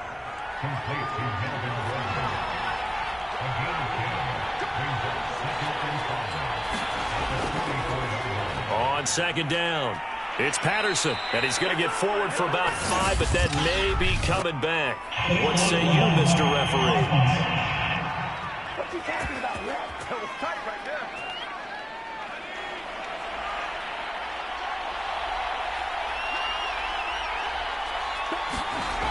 Now back to throw.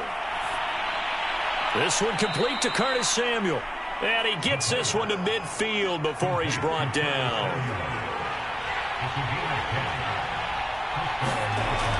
Now Gordon on 1st down. Give him 5 on the carry there, and it'll be 2nd down.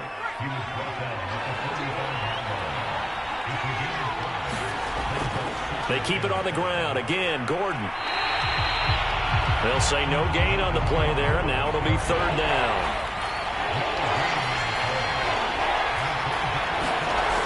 They'll drop to throw. And it's a leaping effort, but it's knocked away and incomplete. But you got to think that sooner or later, they're going to hit one of those, but the coverage has been excellent thus far, and it was again on the last play. Here's Tressway now as he's on to punt for Washington. And they'll play keep away from the returner as this one will be marked out of bounds at the 13-yard line. Pretty good spot. Now it appears we're going to get whistles and a stop, a man down on the return. While the training staff takes a peek, we'll take a break.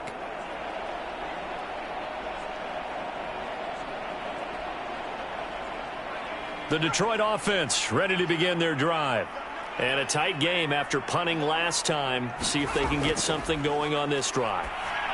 As they head to the field now, with the game this close, you've got to feel there's a sense of urgency for them going on offense right now. But they have to do it without letting panic creep in and affect their play.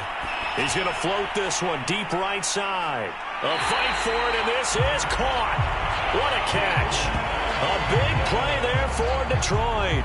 There's the arm strength that we saw in college and during the scouting process. And really, it's not just the arm strength there, but the placement as well. To me, that was an excellent combination of arm talent and accuracy.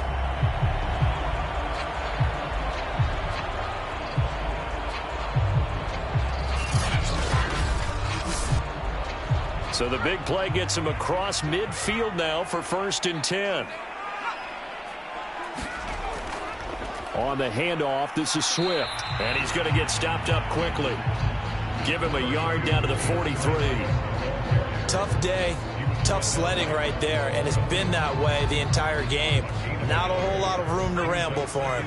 Yeah, you're right. It's been that way all afternoon. Didn't get a whole lot better there. Well, a nice throw here right side. He hauls it in. And they're going to have another 1st down here as the tackle's made at Washington's 32-yard line. Now what we're seeing, this is much better from this offense because so far in this game, no touchdown to this point. And what's usually a direct correlation? Very few explosive plays. That's been their issue. Not able to make that big shot downfield or break one off, but a nice game there for a 1st down. And he's going to be met at the line of scrimmage and taken down. 3rd quarter, all tied up. This is 2nd and 10. Back to throw. And that'll be incomplete. We do have a penalty flag down, however. Let's see what that's about.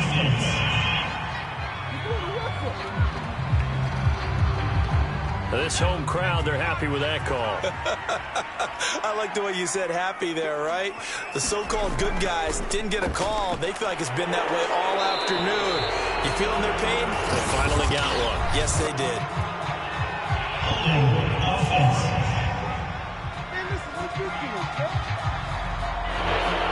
That's on the tackle, Panay Sewell.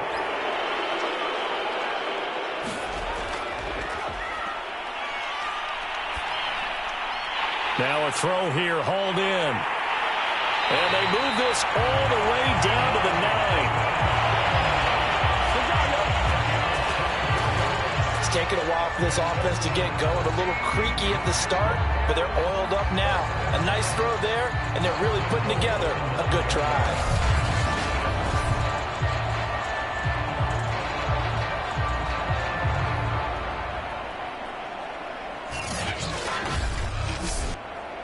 A kicker fest so far, all points via field goals. They're hoping to change that right here.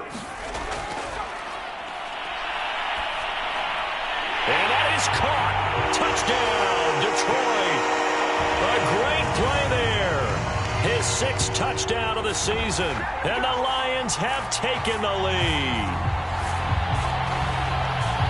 There was a lot of zip on that pass, and baseball might have called that a frozen rope. I like it when you bring the diamond into the game. I'm going back to the gridiron. Had some heat on that bad boy.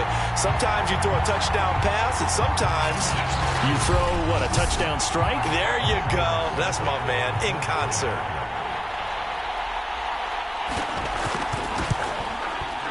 Extra point by Seibert, up and good. And the lead is now 10-3. So that winds up a 7-play drive all told. And it's capped off by a touchdown for the Lions.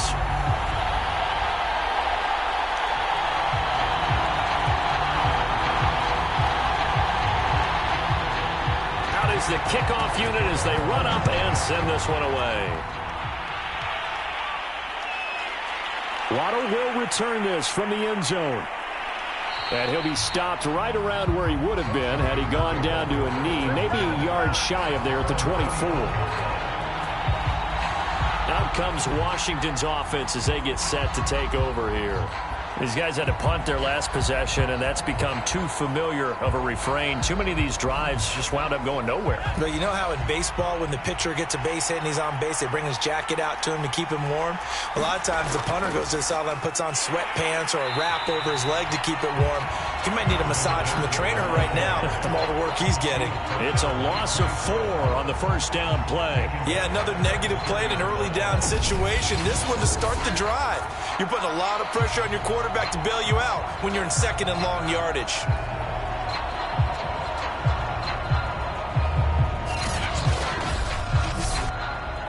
Well, the first play of the drive lost 4. Now they'll look to move it forward here on 2nd and 14. And that throw behind his man, he missed him, incomplete. These guys have punted 4 times already, and they're staring at a 5th, barring a conversion here on 3rd down.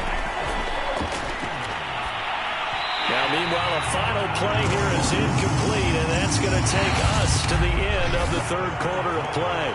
3 quarters in the books. You are watching the NFL on EA Sports.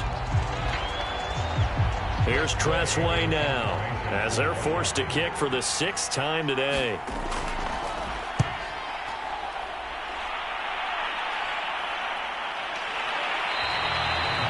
.39 yards on the punt, give him just 1 yard on the return. And the Lions will take over. Here he is, the man taking the snaps under center, heading out for the next possession. And after a rough start, as we take a peek at the numbers, he's going in the right direction now. So often when you see a game start the way we saw this one start for him, you just wonder if he's got a chance to bring it back at all, and that's exactly what he's done. Love seeing that happen simply because you know a guy has struggled, and now he's found a way to make things better. That's pretty good stuff right there. And he's going to be stopped behind the line of scrimmage with a penalty flag down. This might push him back further.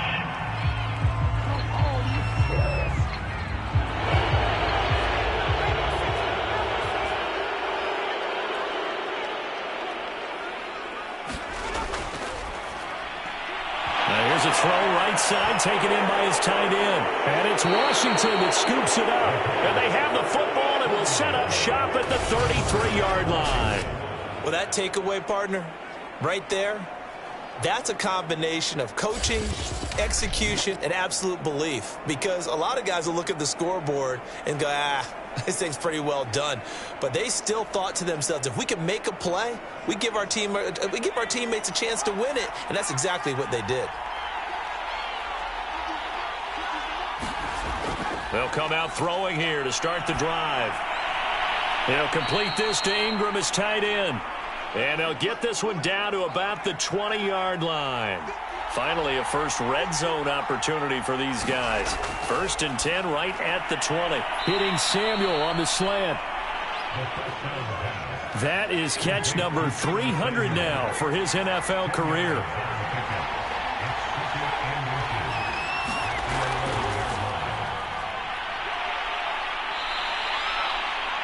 It's a 3-yard pickup, and that sets up 1st and goal.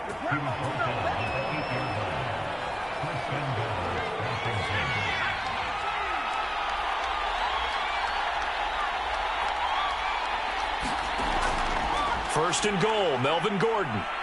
Showed off the toughness, but still corralled shy of the 5 at the 6. The 6-yard line, the line of scrimmage on 2nd and goal. From the shotgun, he'll look to throw. He's got it. The catch good for 6 yards, but now it's 3rd and goal.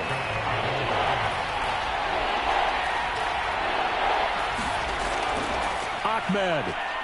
And he takes it in. Touchdown, Washington.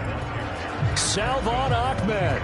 His 5th touchdown now on the year. And Washington now an extra point away from tying this thing up. And we are set up for a fantastic finish now. A 4th quarter touchdown here. We're an extra point away from a tie football game. And I know they're thinking about possibly going for 2, but I'd go ahead and kick this one and just get it back to level.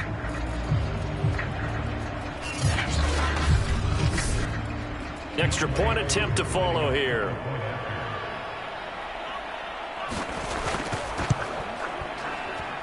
And no sweat. He puts it through, and we are tied here in the 4th. So the drive there took 6 plays. And it was polished off by a Washington touchdown. All level now at 10 apiece as the kick's away. From a yard or 2 deep, here comes a return. And ultimately cannot get this out to the 25-yard line as he's dropped at the 23. And Detroit getting set to go now. Well, they just gave up the score to tie it. That's the bad news. The good news, plenty of time in this 4th quarter to try to grab that lead back.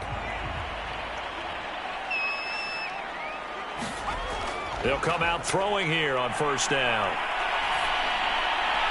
And that'll be caught. It's St. Brown. And he takes us beyond the 35 before going out of bounds. Tell you what, he's been able to put the ball in some tight spots all game long. That throw, no different. Yeah, a lot of people would call it a gutsy type of a throw. I think he looks at it as, I can do it, so it's not that big of a deal to me, and I'm going to keep firing.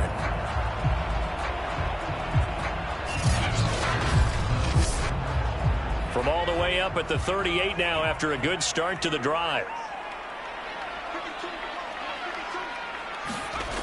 Looking to throw. He's got his tight end over the middle, T.J. Hockenson. And getting this just shy of midfield. They'll spot it at the 49. And partner, in a tie game in the 4th quarter, you and I both know in the NFL, that's when you lean on your stars. And he came through with a nice catch right there. And this will be incomplete. Physical play on the football there, and it's 2nd down. As his old brain remembers, when I see 5 wide receivers on the field as a defender, I know the ball's coming out hot. They expected it and got there and popped it free.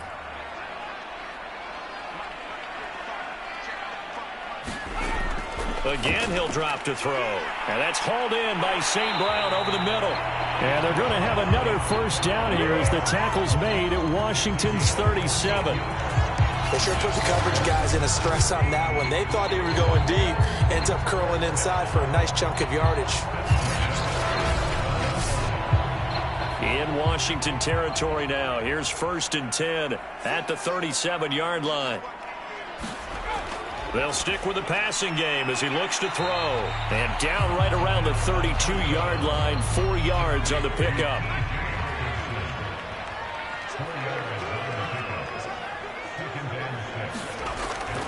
They'll look to throw again. That's complete to Swift out of the backfield. And he's able to get it down to the 25-yard line. They'll look to throw here on 1st down. They get him to the ground right on the cusp of the red zone after a pickup of 5 or 6.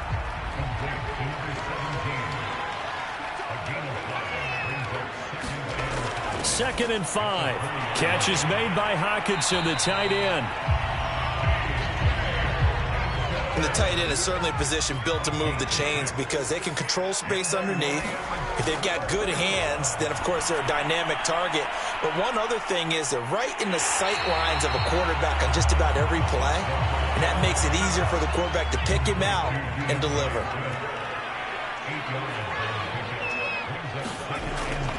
Back to throw here. And this is going to be intercepted. Picked off by Cameron Curl. He's at the 50. He's at the 30. 10. And he will bring this one back. It is a pick 6 for a Washington touchdown. In a tie game, 4th quarter, that's about as big of a defensive play as you can possibly make. And it didn't happen by accident. That was scouting right there. They've seen things that have happened before. They knew in certain situations the type of plays they like to run, read it, and were able to go after the football, get it, and take it into the end zone for a touchdown for themselves. Koo able to connect on the extra point, and that makes it a 17-10 score. So the defense creating some points, not only getting the interception, but then returning it to the end zone for the pick 6. So they throw the pick 6. They'll get another shot at it now as this one's in the air. Taking it about the 1. And able to get this out to the 25.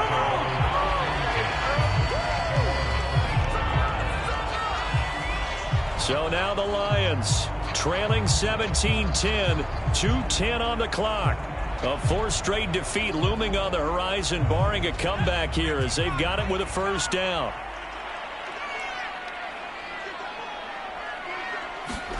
After the pick 6, they go right back to the air. Throw to St. Brown, complete on the left side. And he'll be brought down. Oh, that's a face mask. Certainly looked like it. Indeed, here come the flags.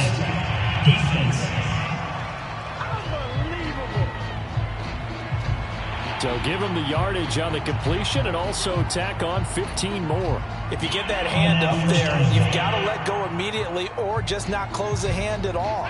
He didn't, gave it a tug, and that was easy for the officials to see. Now on 1st down, he'll drop to throw it. And that'll be knocked away. It's incomplete. After the incomplete pass, here now is 2nd and 10. He'll look to throw. He'll find Swift out of the backfield. We've got a 1-score game with inside of 2 minutes remaining. So the Lions in possession of the football as we welcome you back. They face a critical 3rd down now, needing a score here in. Well, he tries to force it in, and it's intercepted. William Jackson with a pick, and they will set up shop at their own 46-yard line. Defensively that time, they were in zone coverage. As a rookie QB, what lesson can you learn there? Well, understand this. You saw zone in college, and the defensive backs reacted, but they don't react like they do on this level. So when they're in zone and they see the ball coming to them, they'll react at least a half a second faster. You've got to know where you want to go with the ball and be decisive with it. Otherwise, the end result can be something you don't like. They'll try and grind some clock with Gordon. And they'll get this just to the 47. 1-yard gain. The Lions will use the first of their timeouts. as they'll talk things over prior to this upcoming second down play. This is Gordon as they go to him again. It's a first down and more for Gordon. And down to the 28-yard line. The Lions now going to use the second of their timeouts. And they'll be disappointed to have to burn one there after giving up the first down. They'll try and run some clock here as they keep it on the ground. And he's going to be taken down here with a penalty flag on the field.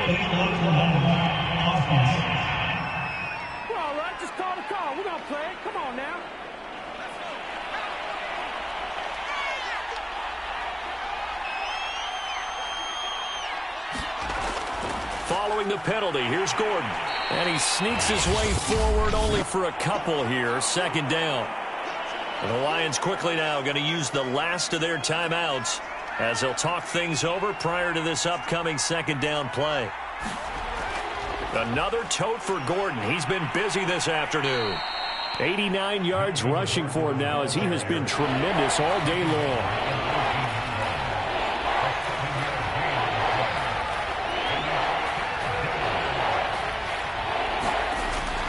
They'll try and run it. Here's Gordon.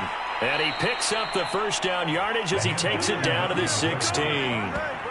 Someone's been having a good game so far, and you know something? A lot of it's been power running. They decided to turn him loose again on third down, didn't they? They did indeed. He delivered the tough yards.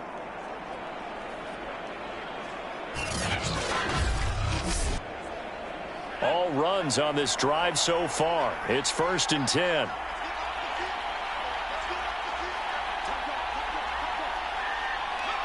Washington about to close this one out as they are down to a knee. A great come-from-behind victory in this one, Charles, and really the difference, obviously, was that fourth quarter. They dominated. And it has to start with believing that you can make that comeback. Because we've been in games before. We've done games where you can just look at one team and realize they have no chance of making it back. Not in the one we just saw here. They did it, and they did it well. So for Washington, the win moves them to 3-9 now on the year. And they'll head back home next week to take on the Houston Texans. Meanwhile, for the Lions, any slim hopes they had at a playoff berth gone now as they drop to 4-9. And they'll get the extra week to think about this one as they return to action in 2 weeks' time. And for Charles Davis and our entire crew, I'm Brandon Gaudin. You've been watching the NFL on EA Sports.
today. From Empower Field at Mile High in Denver.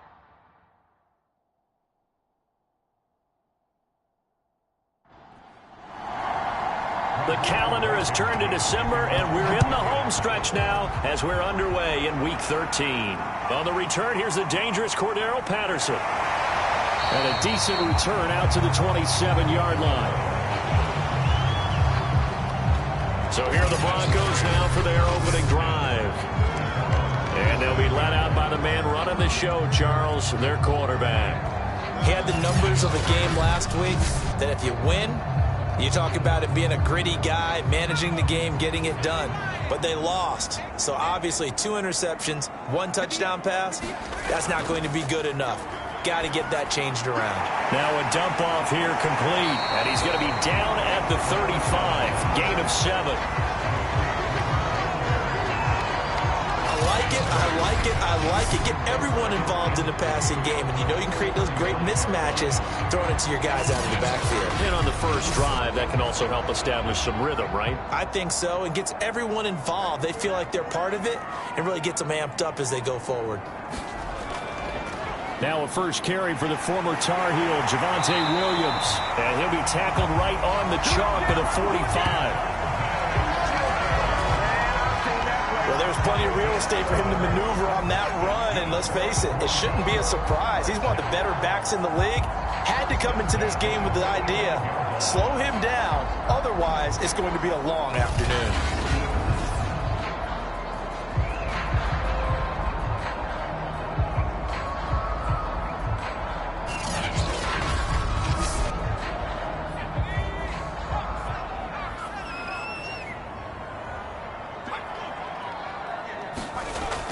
First down, he'll drop to throw. Toward the right sideline, but it's incomplete. Here's 2nd and 10.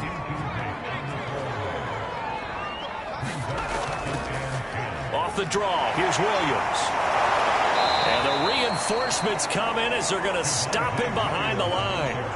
It'll be a loss of a full 3 yards there, and it also brings up 3rd down. When a draw works, it can be a thing of beauty, but when it doesn't, oh, it can be ugly. And in this case, loss of yardage ugly.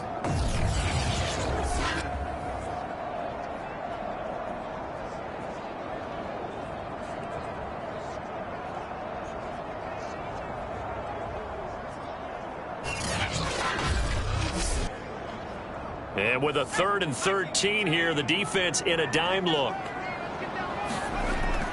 He'll drop to throw. And he'll complete this one to Patterson. And they'll get this across the midfield stripe, but still winding up short of the first down. They'll get 11, but still a little short. 4th down. I think that we all figured when he caught it that short of the marker that the defense almost relaxed and said, we've got this covered. And then all of a sudden, space to run after the catch. And now they're screaming, somebody get him down. Fortunately, they got to him and forced the 4th down.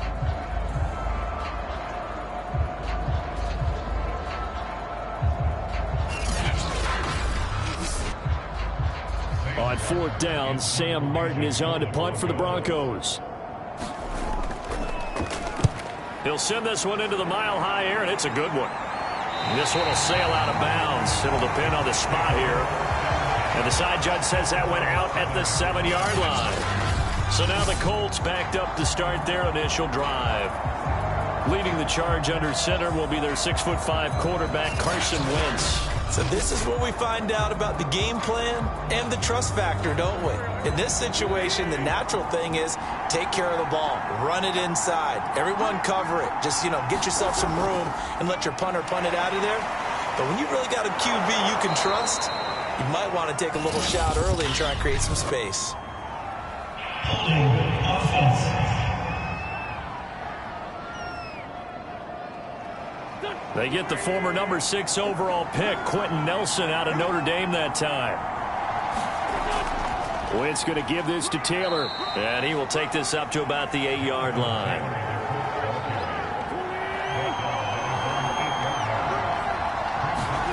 On 2nd and 9, Wentz, and that is incomplete. A lot of force bearing down on him there. He could not hang on. It's 3rd down. Now Wentz on third down. And that is knocked away in the middle of the field and incomplete. Now here's Rigoberto Sanchez, as his first punt will come from inside his own end zone. He punted 4 times in the loss last week as he gets this one away here. It's a 42-yard punt. They keep him to just a yard on the return. And the Broncos take over, first down and 10. So now the second drive offensively coming up for the Denver Broncos, and hoping to do better than they did their last possession when they punted the football. Appeal to the vanity of your offensive line. Tell them that they control your fate. Leverage guys. Win the line of scrimmage. If you do that, you start to win first down. You win second down. And guess what? You start accumulating first downs. And that's what they need in order to not punt the ball again. And taking it across midfield and just shy of the 40. That O-line, they cleared a big hole there on that run. The athleticism of offensive lines continues to evolve, and we're seeing it here. Not only are they controlling things right at the line of scrimmage, but they're able to get upfield to get to what we call the second and the third levels. You know, get to the linebacker spot, the secondary spot, getting all the way downfield with their blocking, which helps keep the running back clean. They'll try to continue that trend here this afternoon. We see runs like this as the defense breaks down later in the game, but this guy is setting the tone early, running through all types of tackles and putting the defense back on its heels.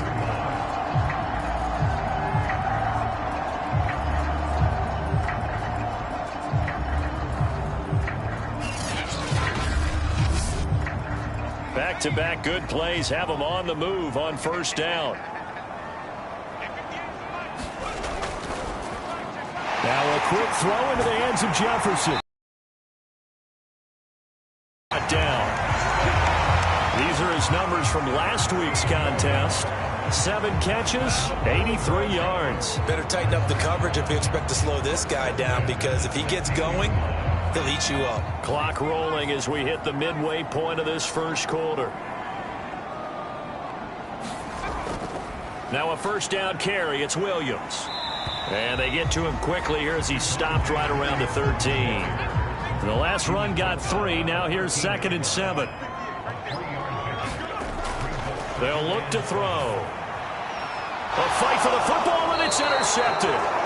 Picked up by Kenny Moore. And the Colts are going to take possession here at their own 3-yard line. So problems with errant passing continuing. Remember, he threw 2 picks in the loss last week, and now another here in this first quarter. Hey, sometimes, partner, this is the result of a quarterback who's simply trying to do too much. Feels like he's trying to make up for what he did last week, and you can't do it all on one throw. Second drive coming up here for the Indianapolis Colts. And they are a game under 500 now following the loss a week ago. And this is a team, Charles, that just has not been able to string victories together. Yeah, they're certainly going the wrong way, aren't they? Because it looked like they had things pointing in the right direction, but now they've lost 2 straight. And that means this game is vital, extremely important, because if they fall 2 games below 500, the road back into playoff contention, awfully difficult. Really shouldn't be a surprise. It's going to be hard to move people in this situation. You know they're going to bring the pressure defensively. So I remember playing in these spots, and my coaches always say, don't be afraid to try and create a safety, too. They're going to bring pressure. On third down, here's Taylor. And they'll get him down short of the first down, right on the 10-yard line. It's a pickup of 6, but it's not going to be enough. And the punt team's going to be summoned on 4th down. A quick burst there, and he nicely bit off a pretty decent gain.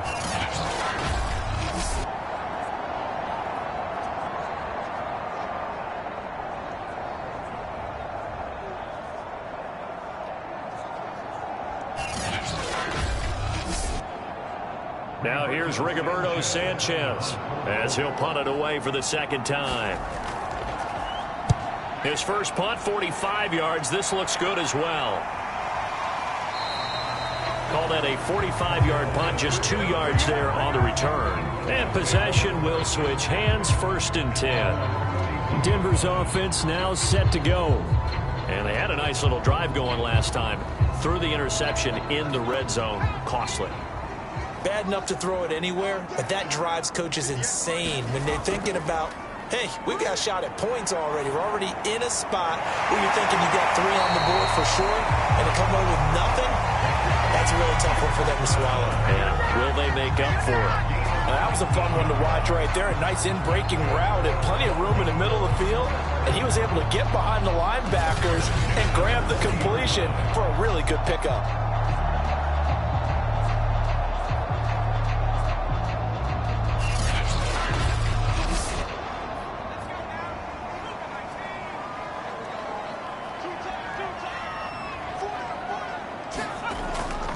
On first down, Williams.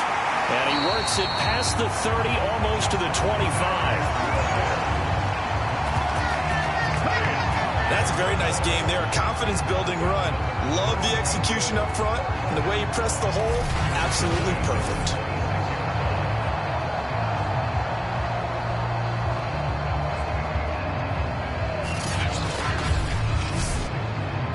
Back-to-back good plays have them on the move on first down.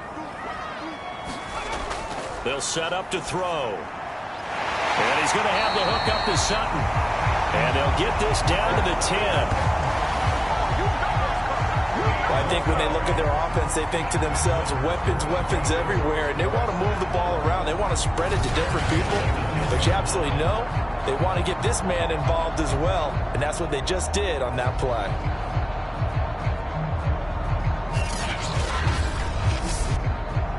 So not quite a first and goal. It's first and 10 from the 10. They'll run on first down. Williams. And a nice pickup there as he'll take it from the 10 down to the 5-yard line. After the pickup of 5, here's second and 5. Now a handoff. Here's Williams. And he'll take this into the end zone. Now hold on here. We do have a flag down. So let's see what this is about.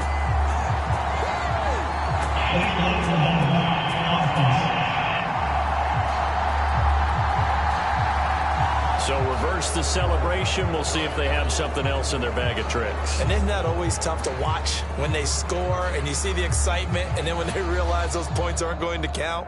Can they get it back together and find their way back to the end zone?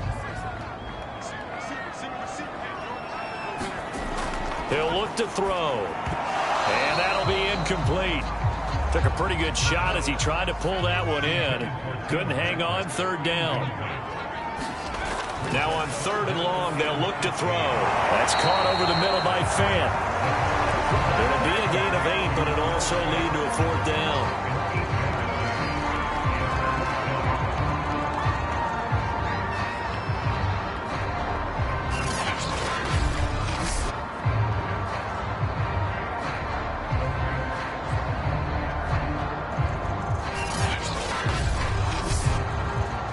Now Brandon McManus for the Bronco field goal.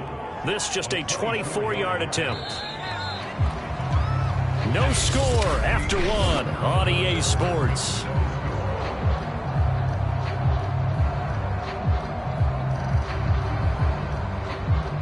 And the first play will be a field goal try. This just a 24-yard attempt. And McManus able to put it through.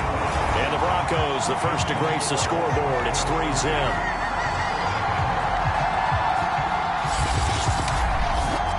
So 3 drives now for this offense, and that field goal gives them their first 3 points. So if you're an offensive coordinator and you're averaging a point a drive, you're in the wrong line of work, aren't you? You got to find a way to unlock the key to these defenses and put some big points on the board. And ultimately cannot get this out to the 25-yard line as he's dropped it to 23. The Colts getting another possession here on offense. They've shown precious little here offensively thus far as they try again with a first down now.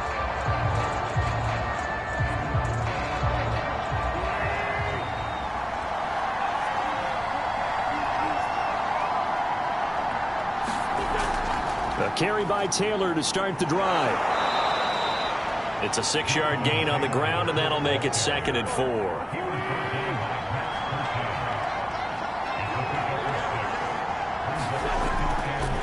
the handoff, this is Taylor. And tackled down after a gain of 3. Leaves him with 1 yard to go on third down.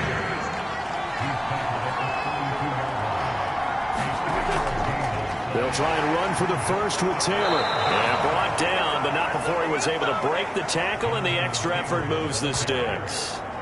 Yeah, they really needed to get something going, didn't they? They had punted on the last 2 possessions. The running game starting to come to the front for them, providing a nice pickup there to keep this drive going.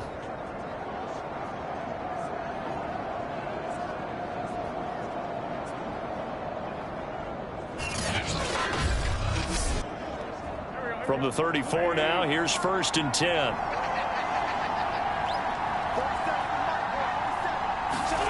To throw is Wentz. This will be taken in by Michael Pittman. And they bring him to the ground just shy of midfield. Barney sold the go route really well. Thought he was going deep, then curled it back inside for a nice completion. DBs love when they pump the brakes, don't they? Yeah, that's really a whole lot of fun. It's almost like you said, listen, if you're going to sell the go, just go. Well, let's see who's faster. This offense finding its legs now. Here's another 1st and 10. Nyheim Hines, his first carry. And he's got it across midfield and into Denver territory. 3 yards on the pickup there, and it'll be 2nd down. Yeah, I don't know if it's exactly a win-win, but if you're on offense, you'll take that kind of a run, all right? It was kind of stacked up, found a little bit of yardage, and frankly, they're pretty close to staying on schedule on offense. The playbook is still open for the coordinator. The Colts on 3rd down, just 1 for 3 thus far. Here it's 3rd and 3. Wentz will give to Taylor on the draw. And he's able to get the first before he's taken down at the 36. I think they like this drive a little bit better there, partner. Running game helping out, picking up some of the slack. Because remember the last drive, they went 3 and out.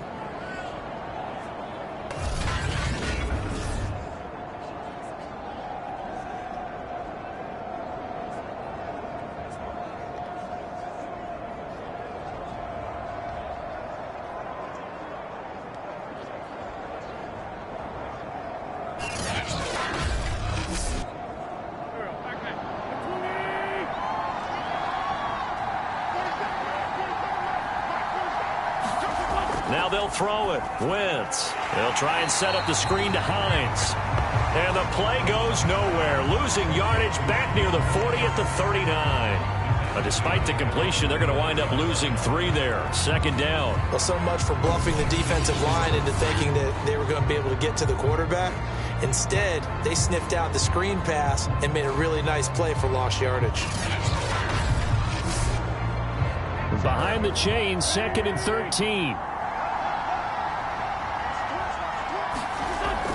Here's Hines. And he gets this to the 35. Good for a gain of 5. They're 2 for 2 on 3rd down conversions on this drive. This one tough. They need 9 yards on 3rd down. Draw play. This is Hines. And this play going to be stopped in its tracks at the 32. And obviously well short of the 1st down.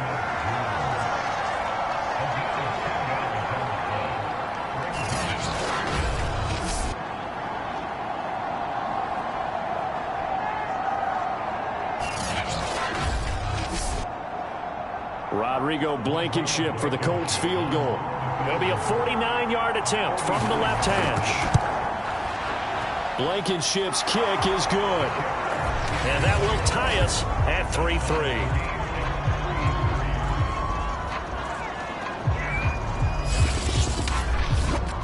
So that, Charles, a season long right there. And you know who's really excited about that? The special teams coordinator, because he's the one who has to tell the head coach in pregame, this is where we trust him from. This distance, he can hit it, and he repaid that trust by knocking that one right through. Here's the Denver offense now as they get set to take over here.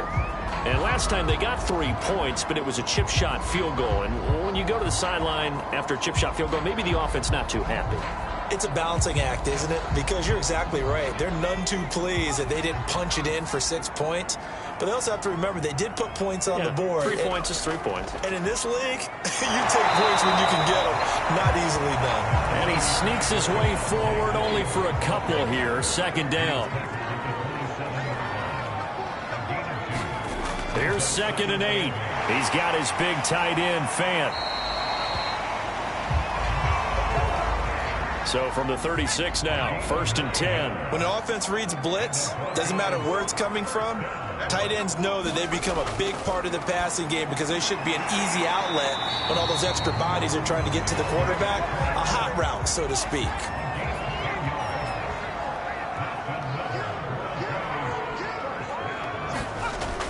On 1st down, it's Williams. And he works his way forward for about 4 up to the midfield stripe.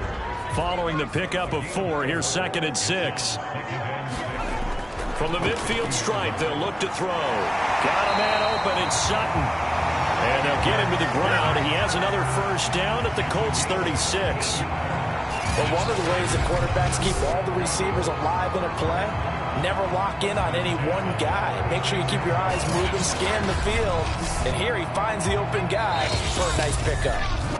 Second quarter, 2 minutes to go. Tie ball game.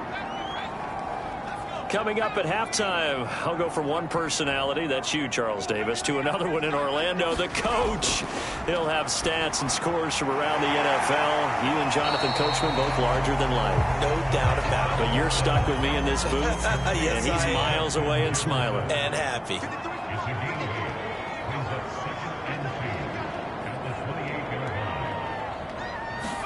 Second and 2.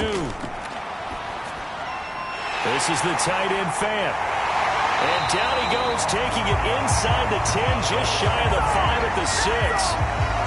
And that's a more than acceptable read right there because it's zone coverage, so timing is everything. This time he waits for his man to come open, puts it right on him, and they pick up a 1st down.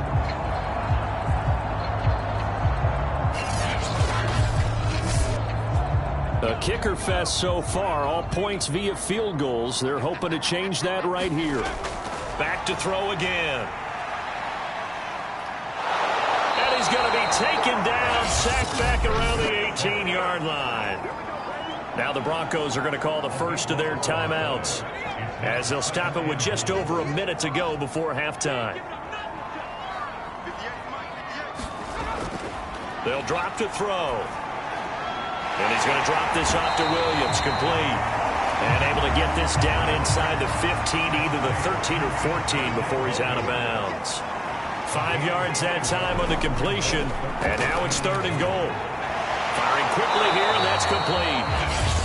The Colts going to use the first of their timeouts as they get the stoppage with a little over 50 seconds to go in the first half. So out comes a field goal team now for the 2nd time here today. This a fairly straightforward 22-yard short attempt. The kick by McManus is good. And they will take the lead here in this battle of field goals at 6-3. So a long drive gets him down inside the 5, but ultimately they settle for just the field goal. And I have to think that if maybe they were a yard closer, that would have made their decision tougher, and I think they likely would have gone for it. But in this situation, they just decided to take the 3, and I think it was a smart move. The Colts going to take over now late in this first half. And within trailing, there is still enough time to try to string a few plays together, maybe get into field goal range. Line of scrimmage, the 31 now on 1st and 10. Here's Wentz to throw. That's complete to Hines out of the backfield.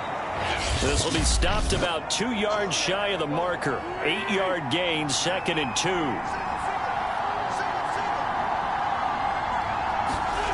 Throwing is Wentz. Finds Hines again for the completion. But they certainly made a point of getting him involved in the passing game here in the first half. They must have seen something in the scouting that said, hey, we can capitalize on him getting the ball possibly in the open field. And I think in the second half, that may loosen up the defense a little bit to get the running game going back inside. Now the Colts will use their 3rd and final timeout as the clock will stop with 18 seconds to go in the first half. From the 44, Wentz. He's got Tunyon complete over the middle. And this is going to be another first down as they'll make the tackle at the Broncos 42.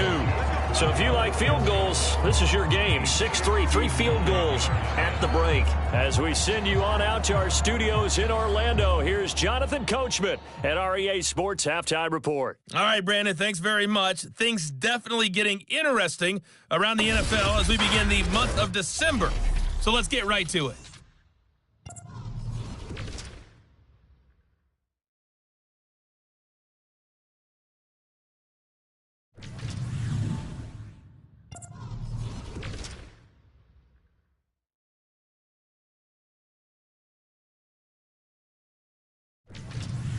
Lastly, let's check on one final game for you.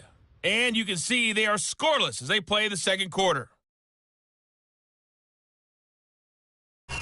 Meanwhile, in our game, it's been a defensive struggle. Which offense can break through in the second half? To find out, let's hand it over to our broadcast team of Brandon Godden and Charles Davis. All right, Coach, thanks. Yeah, both teams likely to make some changes in what's been a closely fought battle to this point. Broncos with a lead, and they will be receiving this kickoff here as quarter 3 is underway. And he's up past the 20 to the 22-yard line.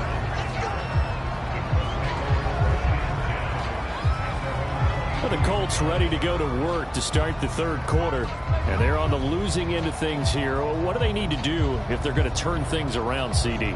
Partner, it's awfully close to being a must drive here, I think, for them, because I think a touchdown here in this opening drive is something they absolutely have to have. They only managed 3 points in the first half. They know that's not going to get it done. So without adding pressure to them, they already know the stakes. They need a touchdown here to get things started.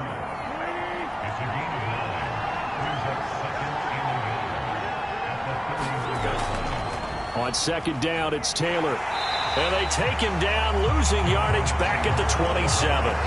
He lost 4 there, and it's third down. This defense is just flat getting after it. They have not given up much of anything in the run game. Case in point right there.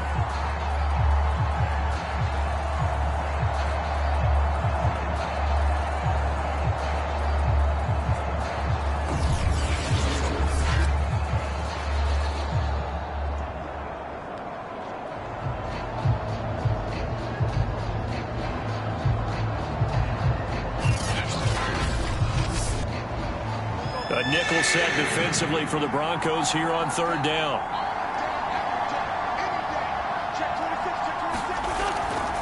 On the delay, here's Hines. And he'll be brought down, but a tip of the cap on the spin move as that gives him a first down.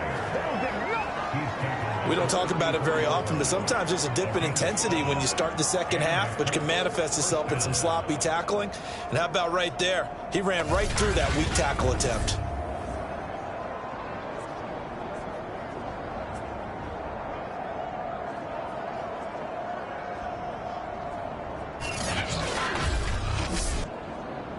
From the 34 now, here's first and 10. Now a play fake. Wentz.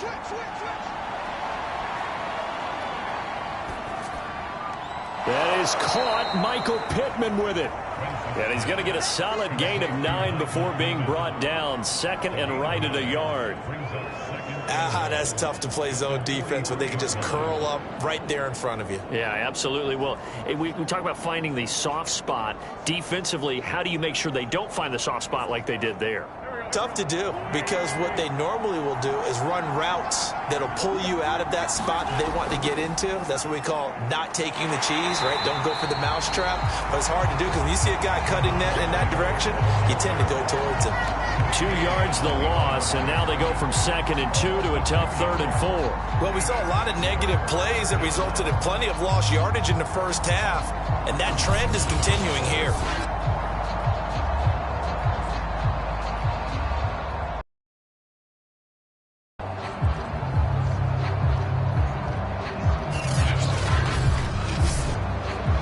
And defensively going with a dime set, 6 DBs on 3rd and 4.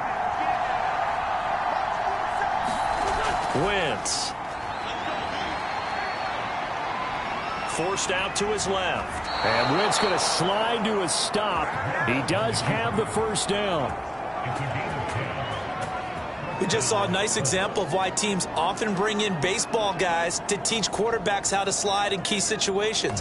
You want to protect your franchise guy. Make sure he doesn't get hurt. He did exactly that on that play. A perfect slide to avoid the big hit and pick up a first down.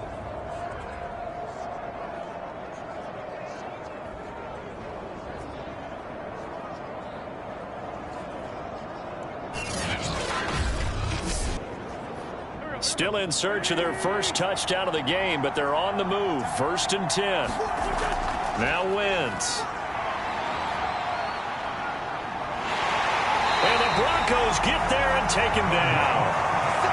They'll wind up losing 8 on the sack there, and it's 2nd down. And no matter what the situation, the O-line just hates that because they feel like they didn't protect little brother back there, right? Man, that's just so difficult for them because just think about every single play. When you decide to throw the football, you're dealing with some of the best athletes on the planet. You talk about guys, if they weren't playing football, they'd be starring in the NBA at power forward. It's a really difficult task. On 2nd down now, it's Taylor.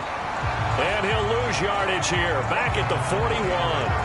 They lose 2 on that last play, so things get even tougher. 3rd and long coming up. Sometimes with the running game, you've just got to stick with it. Look, it's the 3rd quarter, no time to panic. But that also doesn't mean you just do it the same way you've been doing it the entire ball game. Maybe change up some blocking assignments or run a few different plays, but stay with the overall essence of the running game. On 3rd down, Hines uses the stiff arm, and he'll be taken down at the 46-yard line. It'll be a gain of 5, and the punt team will now come out on 4th down. Well, the guys who are paid to make the tackles deserve some kudos there, but I think they deserve even bigger ones because in that situation, they had to be thinking pass. Loosened up defense, go into pass coverage. Instead, maybe they surprised them a little bit running the ball, yet they rallied to it and stopped them well short of a first down. Now here's Rigoberto Sanchez as he's on to punt for Indianapolis. And he'll get off a fairly short kick here as this is toward the sideline. And this one will not be returnable as it sails out of bounds. So now a look at the Broncos as they head back out there for their first possession of the 2nd half. Their defense has done the job. Now it's the offense's turn as they've got it 1st and 10.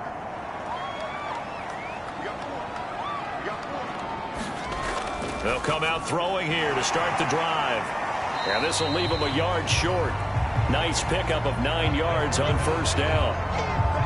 When you see zone defense and you know you've got a drag route on as your primary call, you've got to be really careful as a passer about how far you let your guy go because he might wander into some tough coverage. On 2nd down, Williams. And he'll be brought down shy of the 40 at the 38-yard line. 2nd and 1 and people want to run the football. This is where every back in the league is supposed to do exactly what we just saw there. Pick up the first down. Inside 4 minutes to go, 3rd quarter. Back to throw now on 1st down. Finding his big receiver, Patrick, over the middle. 7 yards to pick up there.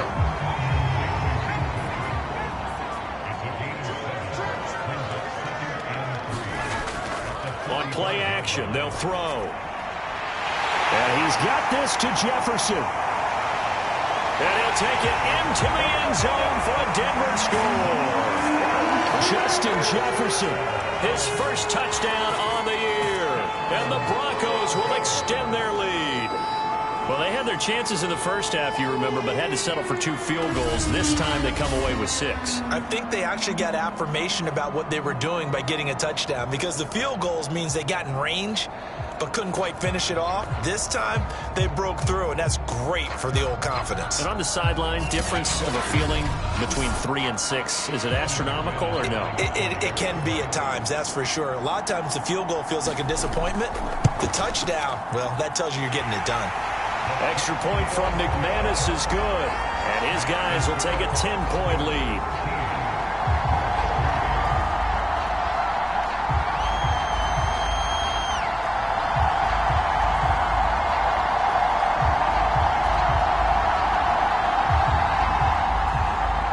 to the touchdown. Here's McManus now to kick it away. Here's Isaiah Rodgers to return. And they'll get him down inside the 30 at the 27.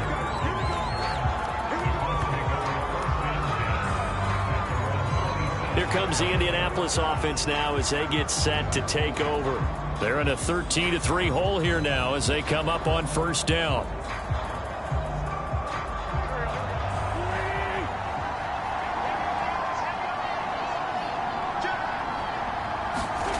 To throw, it's Wentz. A throw complete to the tight end, Tunyon. And they get him down, but not before he takes it across the 40-yard line.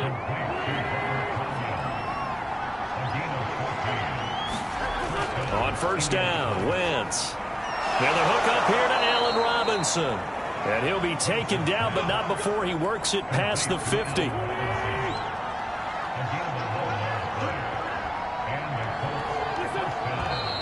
Now we've got whistles and a flag. Looked like one of the Colts linemen might have jumped. So that'll back him up 5.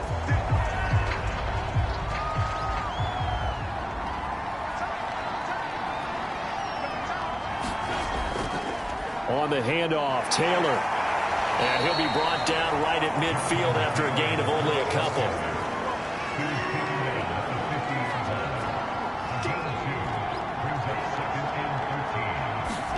From midfield, here's Wentz.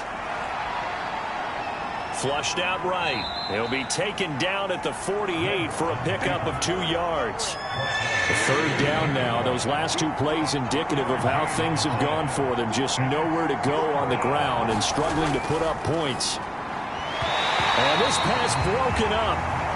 And the contact well timed there. And now 4th down. Now here's Rigoberto Sanchez as he's on to punt for Indianapolis. No returning this one. It sails out of bounds, and they'll spot it right at the 20. Now we get a peek at the captain of this offense heading back out there. He's played well. Good first half. He's continued that here in the third quarter. But my question, when you're a head coach, what do you look at stat line-wise for your coach? Do you go right to turnovers? You really do. As much as coaches don't want to talk about that, that's where it starts.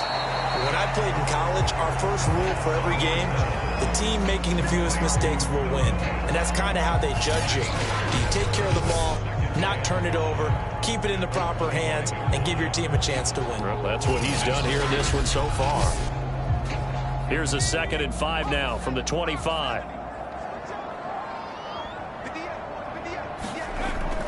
A shotgun handoff to Patterson. And from the 25, they work this to the 29, a gain of 4. So they'll get a little extra time to come up with his 3rd down play as we played 3 quarters. We'll return with more after this. This is the NFL, and it's on EA Sports. The Broncos on 3rd down, 0 for 3 to this point. They could use a conversion. They're up against a 3rd and 1 situation. And he gets it to the 34. Good enough for the first.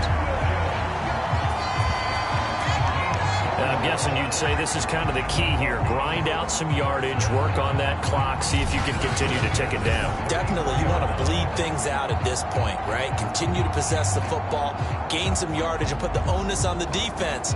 Do they have to use timeouts? What are they going to do to stop you? You're taking charge.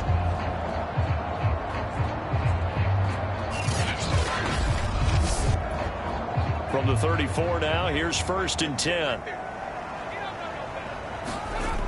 Back to throw. And intercepted. Maybe the turning point they need. Picked off around the 37. And this one will be brought back to the 22. Well, holding on to the lead at this stage in the second half, those are the types of plays you really want to try and stay away from.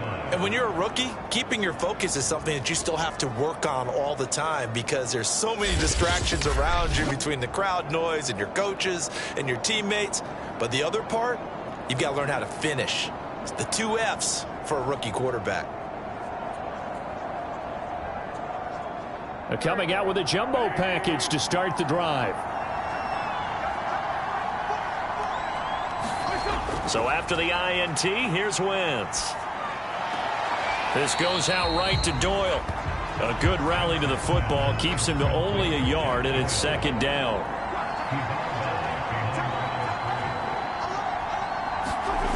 Now Wentz. Trying to get it to Robinson, and it's intercepted. Picked off at the 14. And he's able to get it back to right around the 27. And that pretty much has been the storyline, Charles. This defense, they seem to be one step ahead from the start of the game until now. And you identified it perfectly, and we can see the frustration that's settling in now. And it's probably been there for a long time, but now it's evident because you can see it in their faces, you can see it in their body language, maybe even a little bit in that play call that ended up maybe closing them out. And Denver getting set to take the field. They have to like the position that they are in. Fourth quarter, 2-score lead, and now the ball back after the INT.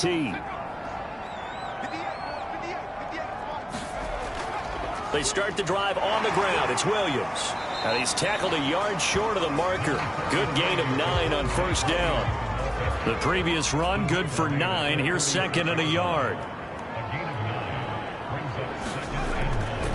Here's Patterson. Oh, he bowls over him. And he'll get up to the 43-yard line.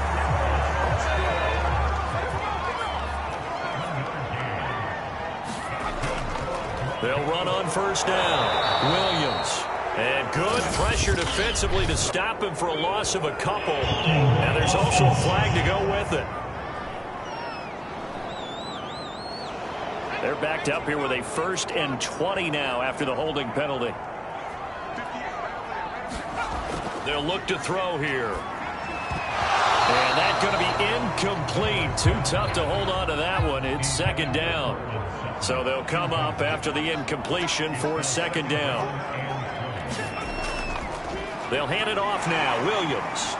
Not much room to run. Just gets it to the 35 after showcasing his tough running. The Broncos on third down. They've only converted once in 4 tries. This will be a tough 3rd and 18. This one left side caught by Patterson. And he'll get it out near the 40 to the 39. He did his best to just get 4 out of that, but not enough. And now 4th down. And that's all about recognition right there because he's got to go from pass rush mode to pursuit mode, what defensive line coaches like to call retracing. And he's able to retreat and make the tackle for just a short gain.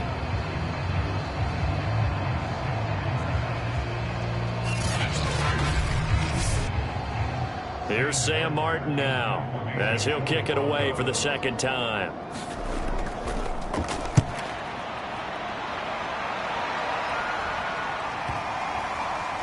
And a nice job here to down this one right on the 5-yard line. That is how you flip field position. That's an absolute bomb of a punt. Downs it inside the 5-yard line. Absolutely ideal. From that position, you're hoping to get it down inside the 15, inside the 5. Superb. The Colts offensive unit ready to see what they can do here. Their defense was able to force the punt. That's the good news. But this is still a 2-score game, and they need points on this drive and in a relatively quick manner. And they'll get him down up past the 15. I guess it's good we can't really read the mind of the defensive coordinator now, huh? Had him pinned back there deep, give up that run. Can't be happy. Yeah, whatever is in his mind right now, we probably couldn't say over the air.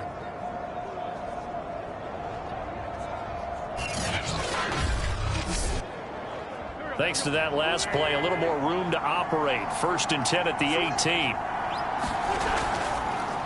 They run with Hines. And this is going to be a Colts first down as the tackle made just shy of the 30.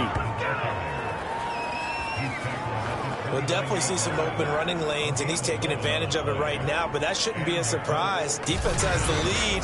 They're playing for the pass first.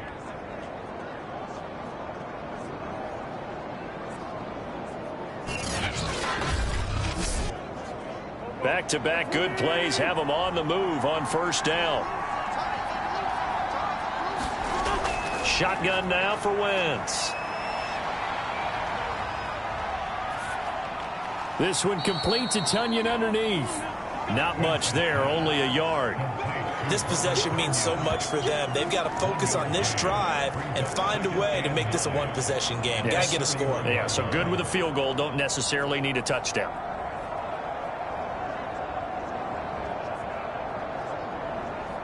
Still 9 remaining on second down. Now Wentz. He'll check this down to Hines. It'll be a gain of just a yard, and that's going to bring up a third down.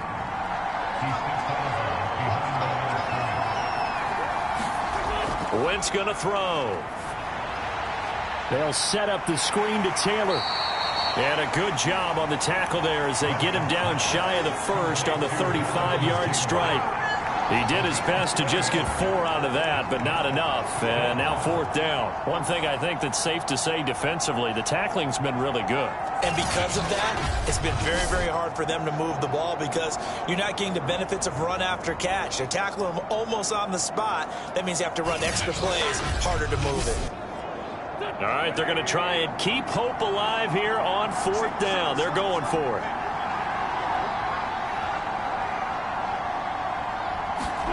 Now Wentz, gotta have this one. Gonna let one fly for Robinson. And it's incomplete. They cannot convert, and they turn it over. The Colts unable to convert here on fourth down. And the Broncos are going to get the football back in great field position.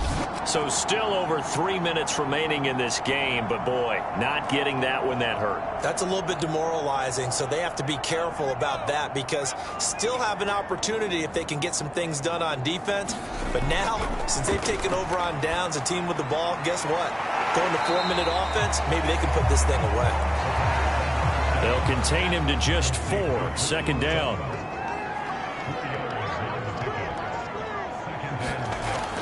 Back to throw here. Open man, and again it's Sutton. And they'll get this one to about the 20-yard line.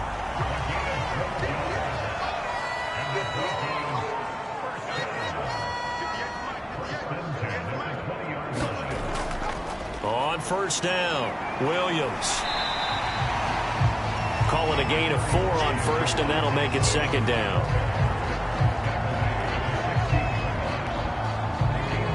Two minutes left to play in this football game here on EA Sports. So it's Bronco football as we get you reset here. And you'd have to figure they're just looking to burn these final 2 minutes away and get out of here with a victory. He will push his way down to about the 14. And now right out of the 2-minute break, we'll get a timeout used defensively with 1:56 to go. Now, this is a big third down, and you'd have to think we'd see a timeout right away if they can't stop him here. He'll drop to throw. And they're going to get him. He's sacked back around the 28. And now we're going to get a timeout defensively. So another stop, 1:50 left in the football game.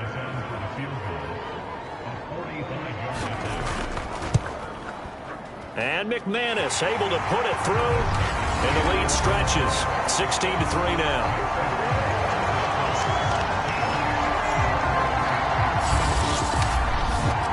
So they settle for just the 3, but clearly right now anything helps trying to salt this one away in the 4th. Without a doubt, obviously a touchdown probably would have been the final nail to finish this thing off, but they still ate up time, got points, so while it's not mission accomplished, it's darn close. So now Wentz and the Colts offense down by 13, 1:46 to go.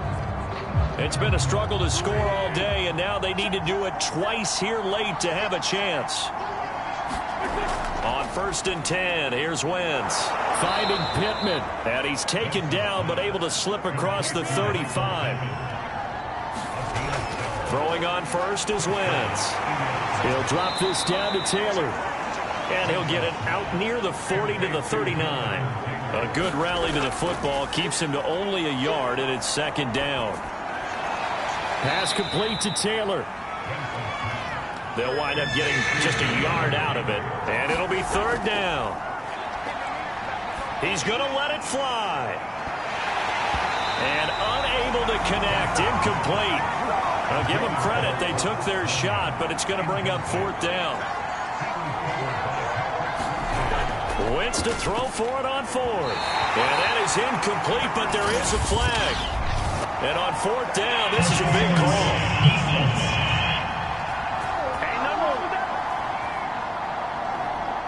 So they get the flag for pass interference. Big call there on fourth down.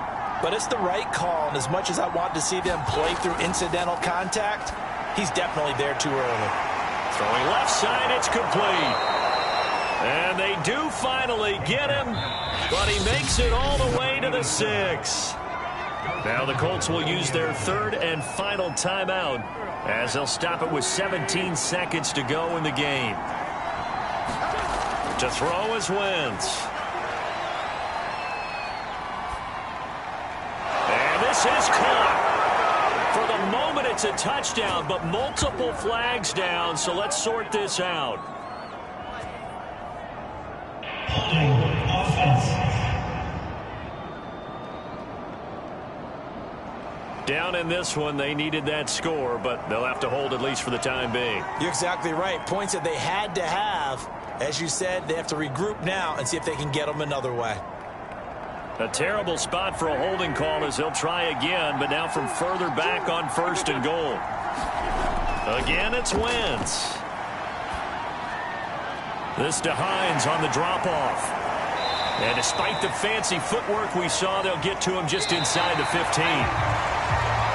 So this one will wind up a Denver victory. And it was their defense that really made the statement after the break. They pitched the second half shutout. Yeah, think about the team that just got vanquished.